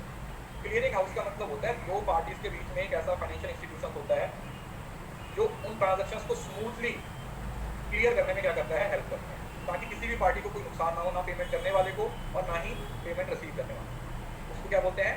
उसको क्लियरिंग हाउस बोल देते हैं, डिपॉजिटरी बोल देते हैं, डिपॉजिटरी बोल देते हैं। समझ आया? क्लियर है? मीनिंग समझ आ गया क्लियरिंग हाउस का?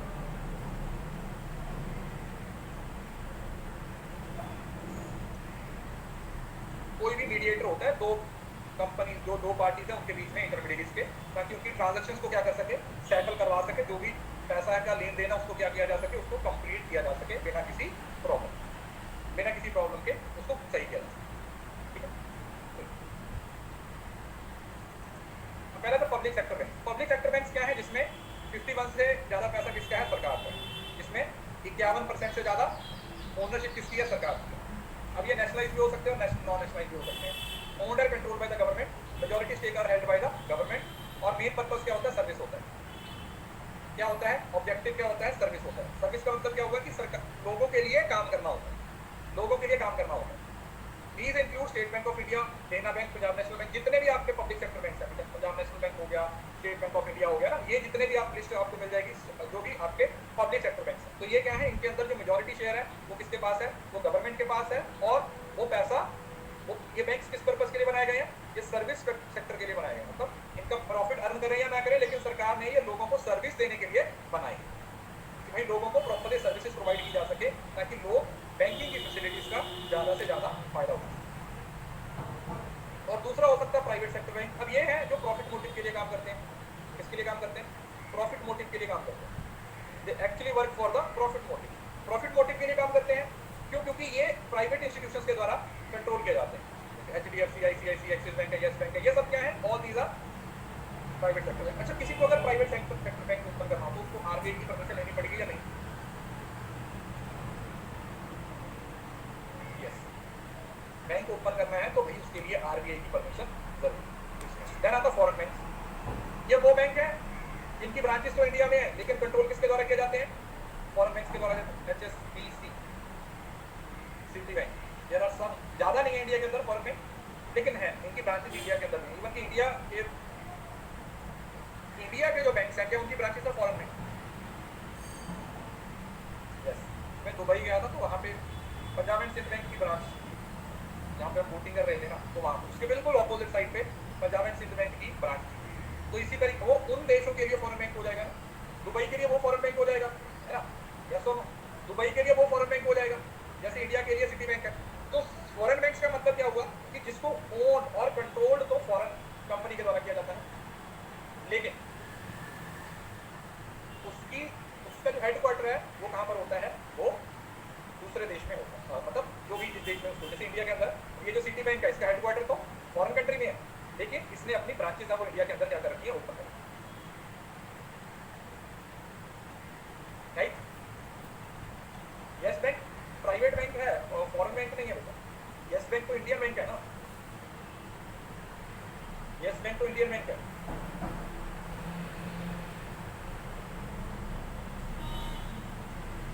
आरबीआई एक्ट 1934 के सेकंड शेड्यूल की बात हो रही है। कौन सा? आरबीआई एक्ट 1934 उसके शेड्यूल सेकंड, अगर उसके सेकंड शेड्यूल में मेंशन है that is a schedule bank, और अगर नहीं मेंशन है तो नॉन शेड्यूल।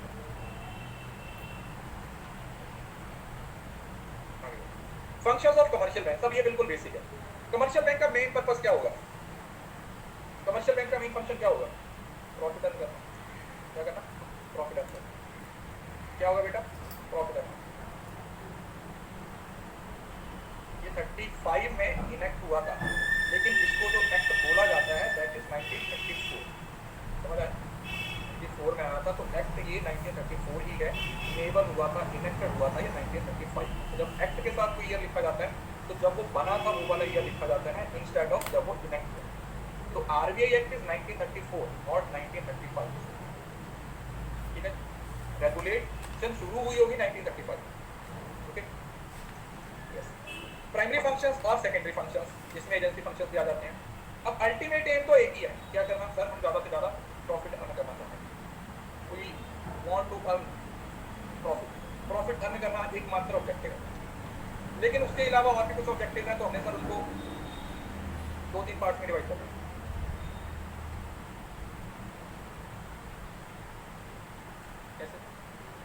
एक्सेप्टिंग डिपॉजिट, अब मैं इसको डिटेल में नहीं पढ़ाऊंगा क्योंकि ये स्टार्टिंग में मैंने पढ़ा दिया था। एक्सेप्टिंग डिपॉजिट, आप बैंक के पास पैसे जमा करवाने जाओगे तो आपको मना कर सकते हैं, कर सकते हैं। तुम्हारा अकाउंट ही नहीं है बैंक में तो मना ही करेंगे। लेकिन अगर तुम्हारा अकाउंट है और तुम पैसे जमा करवाने जा रहे हो तो बोलेंगे कि ठीक है भाई जमा करवा, तो वो आपके पैसों को एक्सेप्ट करेंगे और फिर आपके पैसों को दूसरों को बढ़ा देंगे, दूसरों को लोन दे देंगे। आपसे पैसा लिया, किसी दूसरे बंदे को दे दिया। सिंपल, वही लोन हो गया। Cash credit, cash credit is an arrangement where the bank allow the borrower to draw amount up to specific, एक पर्टिकुलर लिमिट तक आप पैसा निकलवा सकते हो। और एक होता है ओवरड्राफ्ट। ओवरड्राफ्ट क्या होता है कोई बताएगा? ओवरड्राफ्ट का मतलब होता है जब आप अपनी लिमिट से ज्यादा पैसा निकलवा सकते। तो लिमिट आपकी 1 लाख है लेकिन आपको उससे ज्यादा पैसा चाहिए, तो आप उससे ज्यादा पैसा भी निकलवा सकते। आउट ऑफ लिमिट, लिमिट से ज्यादा पैसा निकलवा, वो किसका पार्ट बन जाता है? वो ओवरड्राफ्ट का हिस्सा बनता है। ये आप लोगों ने जब 11वीं 12वीं में पढ़ते हैं ना, 11वीं 12वीं में आप पढ़ते हो तो वहां पर ये सब चीजों के बारे में बताया जाता है। 11वीं 12वीं में जब आप इन चीजों के बारे में पढ़ते हो तो वहां पर आपको इस चीज के बारे में बताया।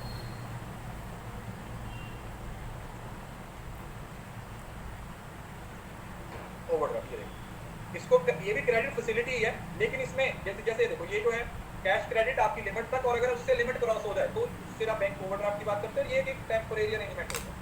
Overdraft facility with a specific limit is allowed either on the security of assets और पर्सनल सिक्योरिटी ऑफ गुड्स। लेकिन ये भी ऐसा नहीं है कि हाँ जैसे विजय माल्या या फिर नीरव मोदी को दे दिया, ये इसके लिए भी आपको कुछ ना कुछ सिक्योरिटी देनी पड़ेगी। यस सर, आपको कुछ ना कुछ सिक्योरिटी देनी पड़ेगी। और बोलो नहीं नहीं ओवरड्राफ्ट दे दो सर, कितना है 2 लाख की लिमिट है, ऐसा करो सर 7 लाख रुपए दे दो।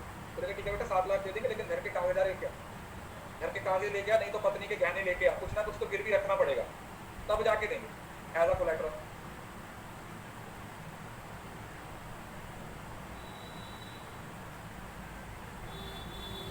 कोई भी बैंक को आरबीआई की परमिशन ही लेनी पड़ेगी, चाहे फॉरेन बैंक हो या Indian bank. Discounting of bill, discounting of bill का मतलब क्या हुआ? Banks provide short term finance by discounting bill that is making payment of amount before the due date of the bill after deducting a certain amount of interest. जैसे bill of exchange होता है ना, तो अगर time से पहले क्या करते हैं, पेमेंट करते हैं, तो बोलते हैं कि ठीक है हम टाइम से पहले पेमेंट कर देंगे, लेकिन उस पर हम थोड़ा सा इंटरेस्ट क्या करेंगे, डिडक्ट करेंगे, रेट ऑफ डिस्काउंट डिडक्ट करेंगे।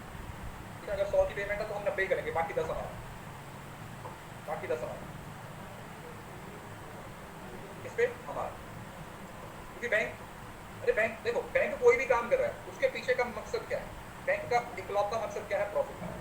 तो इन्होंने ऐसे अरेंजमेंट बना रखे हैं कि ये छोटी से छोटी एक्टिविटी में भी प्रॉफिट पे फोकस कर रहे हैं, छोटी से छोटी एक्टिविटी में भी ये प्रॉफिट अर्न करने पे फोकस कर रहे हैं। They are just focusing on as much as profit देकर, जितना ज्यादा ये प्रॉफिट अर्न करना चाहे उतना प्रॉफिट अर्न कर सकते हैं। इनको पैसा पैसा पैसा पैसा पैसा पैसा पैसा पैसा पैसा चाहिए। से ज़्यादा क्या चाहिए, पैसा चाहिए, they want more and more and more and more and more money, उनको ज़्यादा से ज़्यादा पैसा चाहिए। इस वजह से इन्होंने हर अरेंजमेंट में अपने फायदे की बात की। सेकेंडरी फंक्शन में क्या आ जाता है, जो बिल ऑफ एक्सचेंज होते हैं ना बेटे आपके, बिल ऑफ एक्सचेंज को समझते हो क्या होता है, 11वीं में चैप्टर पढ़ते थे बिल ऑफ एक्सचेंज। जब कोई बंदा क्रेडिट पे सामान बेच देता है तो फिर वो उसको एक बिल ऑफ एक्सचेंज लिख के देता है, तो सामने वाले को एक्सेप्ट करना पड़ता है, 3 महीने में 3 दिन की ग्रेस पीरियड मिलती है, उस टाइम के दौरान आपको पेमेंट करनी पड़ती है, तो वही बिल ऑफ एक्सचेंज हुआ।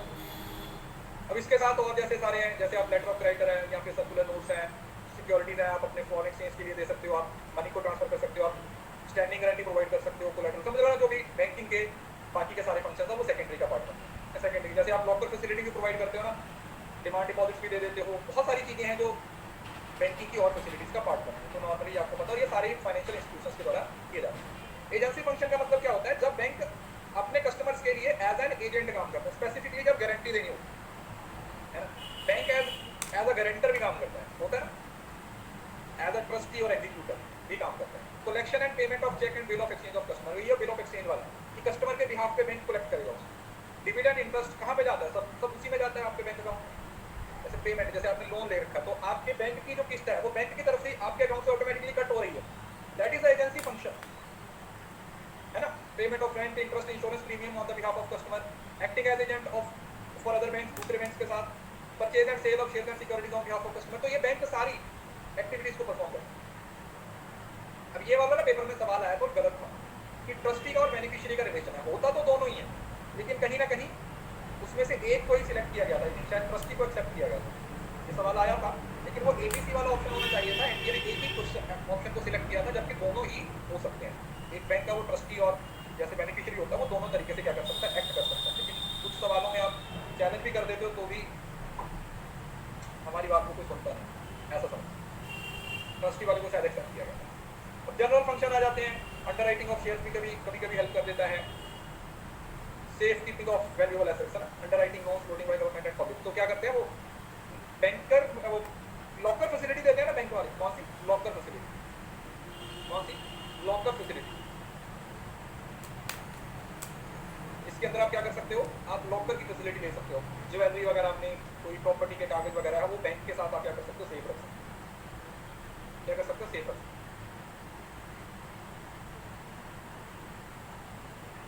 अब इस चीज़ पे बहुत सारी मूवीज बनी हुई है, बैंक की सेफ में पैसे रखे हुए हैं, फिर बोला था काम दिया जाता है कि ये वाला कागज वहाँ से निकाल के लेके आना, ये यहाँ पे सोना लेके आना, इस पे कितनी सारी रॉबरी वगैरह की जो मूवीज बनती हैं वो सब इसी पे बनती हैं, बहुत सारी। जनरल यूटिलिटी वही है, ट्रेड इन्फॉर्मेशन प्रोवाइड करते हैं, फाइनेंशियल स्टेटस के बारे में, अंडरटेकिंग फॉरेन एक्सचेंज का, तो इसमें कुछ खास नहीं, अगर टू होना हुआ तो हो सकता है।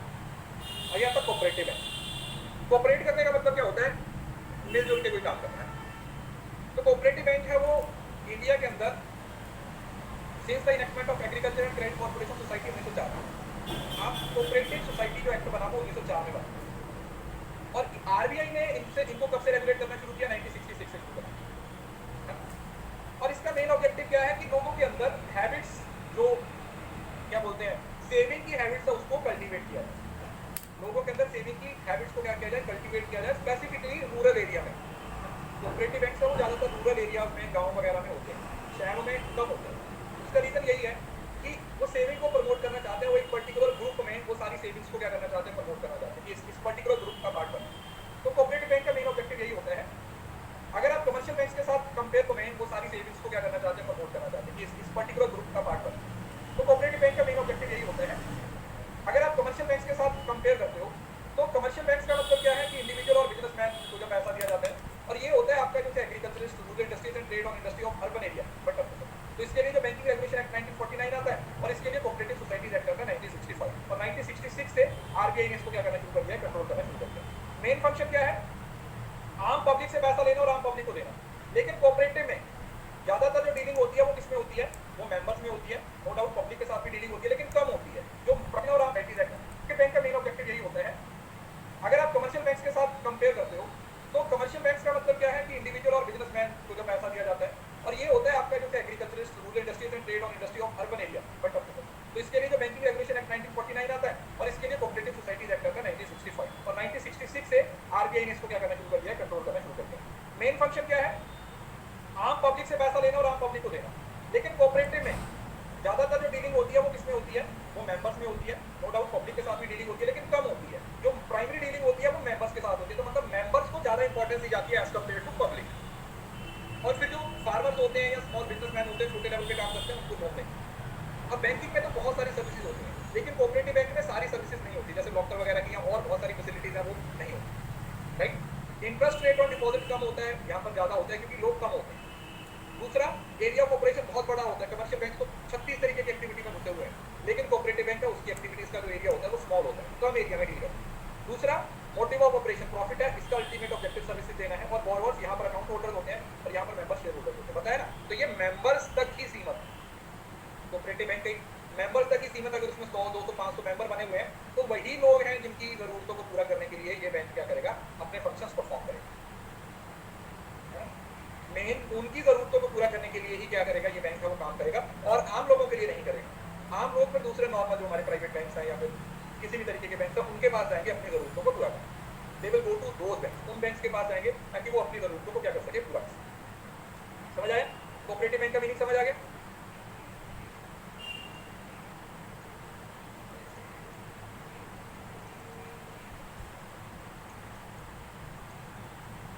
एक चार्ट ये पढ़ो। सेंट्रल बैंक क्या है? सेंट्रल बैंक क्या है? आरबीआई है ना। सेंट्रल बैंक कौन सा है? आरबीआई। और कमर्शियल बैंक आपके साथ है। तो इसका पहले चार्ट पढ़ते हैं इन दोनों के बीच में डिफरेंस क्या है, क्योंकि कई बार कंपैरेटिवली ऑप्शंस बना के क्वेश्चन आ जाता है। वो सेंट्रल बैंक जो देश के मॉनेटरी सिस्टम को देखता है, अपेक्स बॉडी है, और ये है जो बैंकिंग सर्विसेज प्रोवाइड करती है। बैंकर टू बैंक है और गवर्नमेंट का बैंक है। आरबीआई को बैंकर टू बैंक है या लेंडर ऑफ लास्ट रिसोर्ट बोलते हैं ना। आरबीआई को लेंडर ऑफ लास्ट रिसोर्ट बोलते हैं कि किसी भी कमर्शियल बैंक को अगर कहीं से कुछ भी नहीं मिल रहा तो वहीं इसके पास आ जाती है, मैं तेरी जरूरत है। लेकिन ये क्या है? Banker to bank. मतलब अगर तुम चाहो तो क्या तुम आरबीआई से जाके पैसा मांग सकते हो या मैं आरबीआई से जाके पैसा मांग सकता हूँ? नहीं, हम लोग थोड़ी ना आरबीआई से पैसा मांग सकते हैं। हमें तो आरबीआई के अंदर हम तो आते ही नहीं है क्योंकि आरबीआई तो बैंक्स के साथ डील करता है ना, पब्लिक के साथ उसकी डीलिंग ही नहीं है, इस वजह से। तो इसका मेन पर्पस पब्लिक वेलफेयर के बारे में, इसका होता है अर्निंग प्रॉफिट। तो इसको रिजर्व बैंक ऑफ इंडिया 1934 से भी पूछ रहा था कि इसका ये बैंकिंग रेगुलेशन एक्ट 1949 है। इसकी ओनरशिप पब्लिक हो सकती है लेकिन कमर्शियल बैंक तो पब्लिक भी हो सकते हैं, जैसे पीएनबी हो गया, एसबीआई हो गया, और प्राइवेट भी हो सकते हैं जैसे yes bank, axis bank, HDFC bank है ना। Profit motive it does not exist for profit. RBI का प्रॉफिट के लिए काम करता है? नहीं, आरबीआई प्रॉफिट के लिए काम नहीं करता है। लेकिन कमर्शियल बैंक है, ये प्रॉफिट के लिए काम करता है। यस, इसका तो मेन ऑब्जेक्टिव ही क्या है? प्रॉफिट अर्न करना। They only work for earning maximum profit. ये सिर्फ और सिर्फ ज्यादा से ज्यादा प्रॉफिट अर्न करना था। सेंट्रल बैंक है, इसके पास मनी सप्लाई का अल्टीमेट कंट्रोल है। कमर्शियल बैंक ऐसे कोई फंक्शन को परफॉर्म नहीं करते हैं। क्या आरबीआई पैसे इशू कर सकता है? यस। या कमर्शियल बैंक पैसे इशू कर सकता है? नो। आरबीआई के साथ कौन डील करता है? या तो बैंक डील करती है या फिर सीधा गवर्नमेंट डील करती है। और कमर्शियल बैंक के साथ जनरल पब्लिक, जैसे हमको monetary authority, it is the supreme monetary authority. और कमर्शियल बैंक ऐसी कोई अथॉरिटी नहीं होता, ठीक है, there is no such authority. अब आता है मर्चेंट बैंक्स। मर्चेंट बैंक्स का मतलब क्या होता है? Financial institutions that offer services like underwriting of securities, brokerage services. और इन्वेस्टमेंट का मतलब क्या हुआ, समझ रहे हो? स्पेसिफिक तरीके के कस्टमर को सर्विसेज प्रोवाइड करने, स्पेसिफिकली ज्यादातर ये ट्रेडर्स को सर्विसेज प्रोवाइड करते हैं। इसको ट्रेडर्स को सर्विसेज प्रोवाइड करते हैं या फिर कंपनीज को सर्विसेज प्रोवाइड करते हैं जो अपने शेयर वगैरह इशू करते हैं। अंडरराइटर तो समझते हो ना? अंडरराइटर का मतलब क्या होता है कि जब कोई कंपनी शेयर इशू करती है तो वो अंडरराइटर हायर कर देती है जो ये बोलता है कि ठीक है तुम्हारी जगह पर मैं क्या करूंगा, जितना तुम्हारा प्रॉफिट है, मतलब जितना तुम्हारा क्या बोलते हैं रिस्क मैं उठाऊंगा, जो तुम्हारे शेयर नहीं बिकते हैं वो उसको मैं खरीदूंगा। सिंपल ही होता है। तो इन्वेस्टमेंट बैंकर्स होते हैं जो सर्विसेज प्रोवाइड करते हैं, ब्रोकरेज सर्विसेज प्रोवाइड करते हैं या फिर अंडरराइटिंग ऑफ सिक्योरिटीज होती है। लेकिन कमर्शियल बैंक का वो आपके जो एक्सेप्टिंग डिपॉजिट्स वगैरह होते हैं। तो इन्वेस्टमेंट है क्योंकि ये कस्टमर स्पेसिफिक सर्विसेज होती है ना। मेरे को जिस तरीके की सर्विसेज होती है तो मेरे को वो सर्विसेज देनी, दूसरे को कुछ तरीके की। लेकिन ये जो कमर्शियल बैंक है इनकी सर्विसेज स्टैंडर्ड है, 6% तो तुम्हारे लिए, मेरे लिए, किसी के लिए 6%। तो ये ज्यादातर फाइनेंशियल मार्केट में डील करते हैं और ये देश की इकोनॉमी के लिए काम करते हैं। जो कमर्शियल बैंक है उनको उसका तो कस्टमर बेस करोड़ों अरबों तक है, मतलब करोड़ों तक है, समझ रहे हो? क्योंकि हर बंदा बैंकिंग सर्विसेज में है लेकिन हर बंदा ट्रेडिंग में तो नहीं है, हर बंदा कंपनी में तो नहीं है, हर बंदा इन्वेस्टमेंट में तो नहीं है। तो इसमें सिर्फ कुछ ही लोग होते हैं, फ्यू हंड्रेड या थाउजेंड हो जाएंगे जो एक्चुअली में या तो कंपनी के लोग हैं या फिर वो शेयर में डील कर रहे हैं, समझ रहे हो? तो इसमें इंडिविजुअल, गवर्नमेंट और कॉर्पोरेट होते हैं और इसमें सारे सिटीजन हो जाएंगे। ये fees, commission, profit on trading activities, और ये फीस और इंटरेस्ट पे ज्यादा काम है। समझ आ गया? इन्वेस्टमेंट बैंक और कमर्शियल बैंक का मीनिंग समझ आ गया बेटा? अरे बोलो, शर्मा काहे तो रहे हो?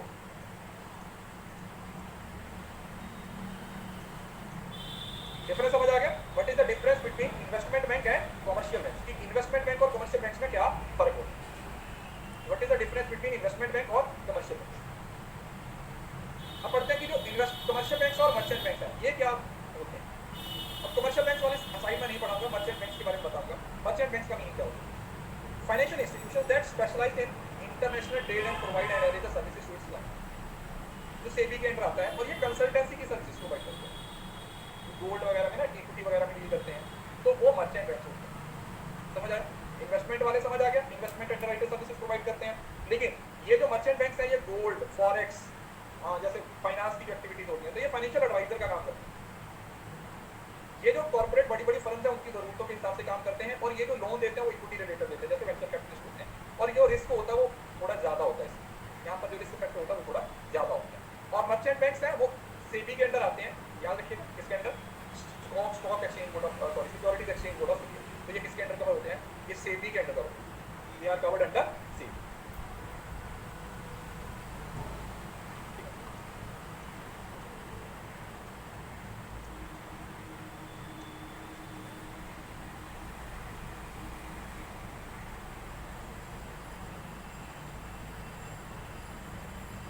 ठीक है, डिफरेंस समझ आ गया? आज के लिए इतना काफी है। कुछ और टाइम पेंडिंग है वो कल पढ़ेंगे।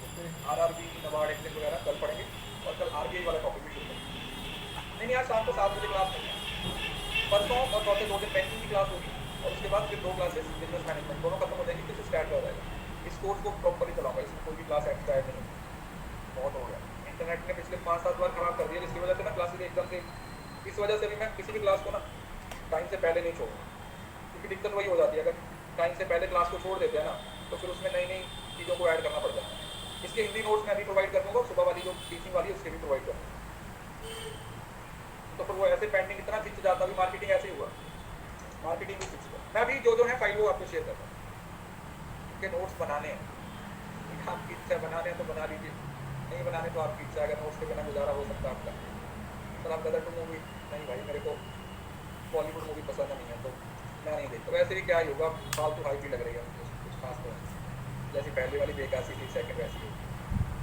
चलो अपनी अपनी पसंद है, आपके पास टाइम है तो जाके देखिए, मेरे पास तो टाइम नहीं। मैं अभी चेक करता हूँ कौन कौन सी हिंदी फाइल रह गई है, मैं अभी वही चेक करके सारी हिंदी फाइल शेयर करता हूँ। 10 मिनट का टाइम मैं चेक कर रहा हूँ कि कौन कौन सी दे दी है, कौन कौन सी पेंडिंग है, अभी दे रहा हूँ, 5 मिनट में नोटिफिकेशन आ जाएगा। ठीक है, कल क्लास है, क्यों कल क्यों क्लास में? देश आज़ाद हुआ था तो तुम भी स्ट्रगल से आज़ाद हो जाओ। 15 अगस्त तो क्या हुआ, किताबों को हाथ नहीं लगाते क्या? देश आज़ाद हुआ था तो तुमको ज़्यादा पढ़ो, कल तुम ज़्यादा पढ़ाई करो ताकि तुम इससे इस स्ट्रगल से आज़ाद हो पाओ।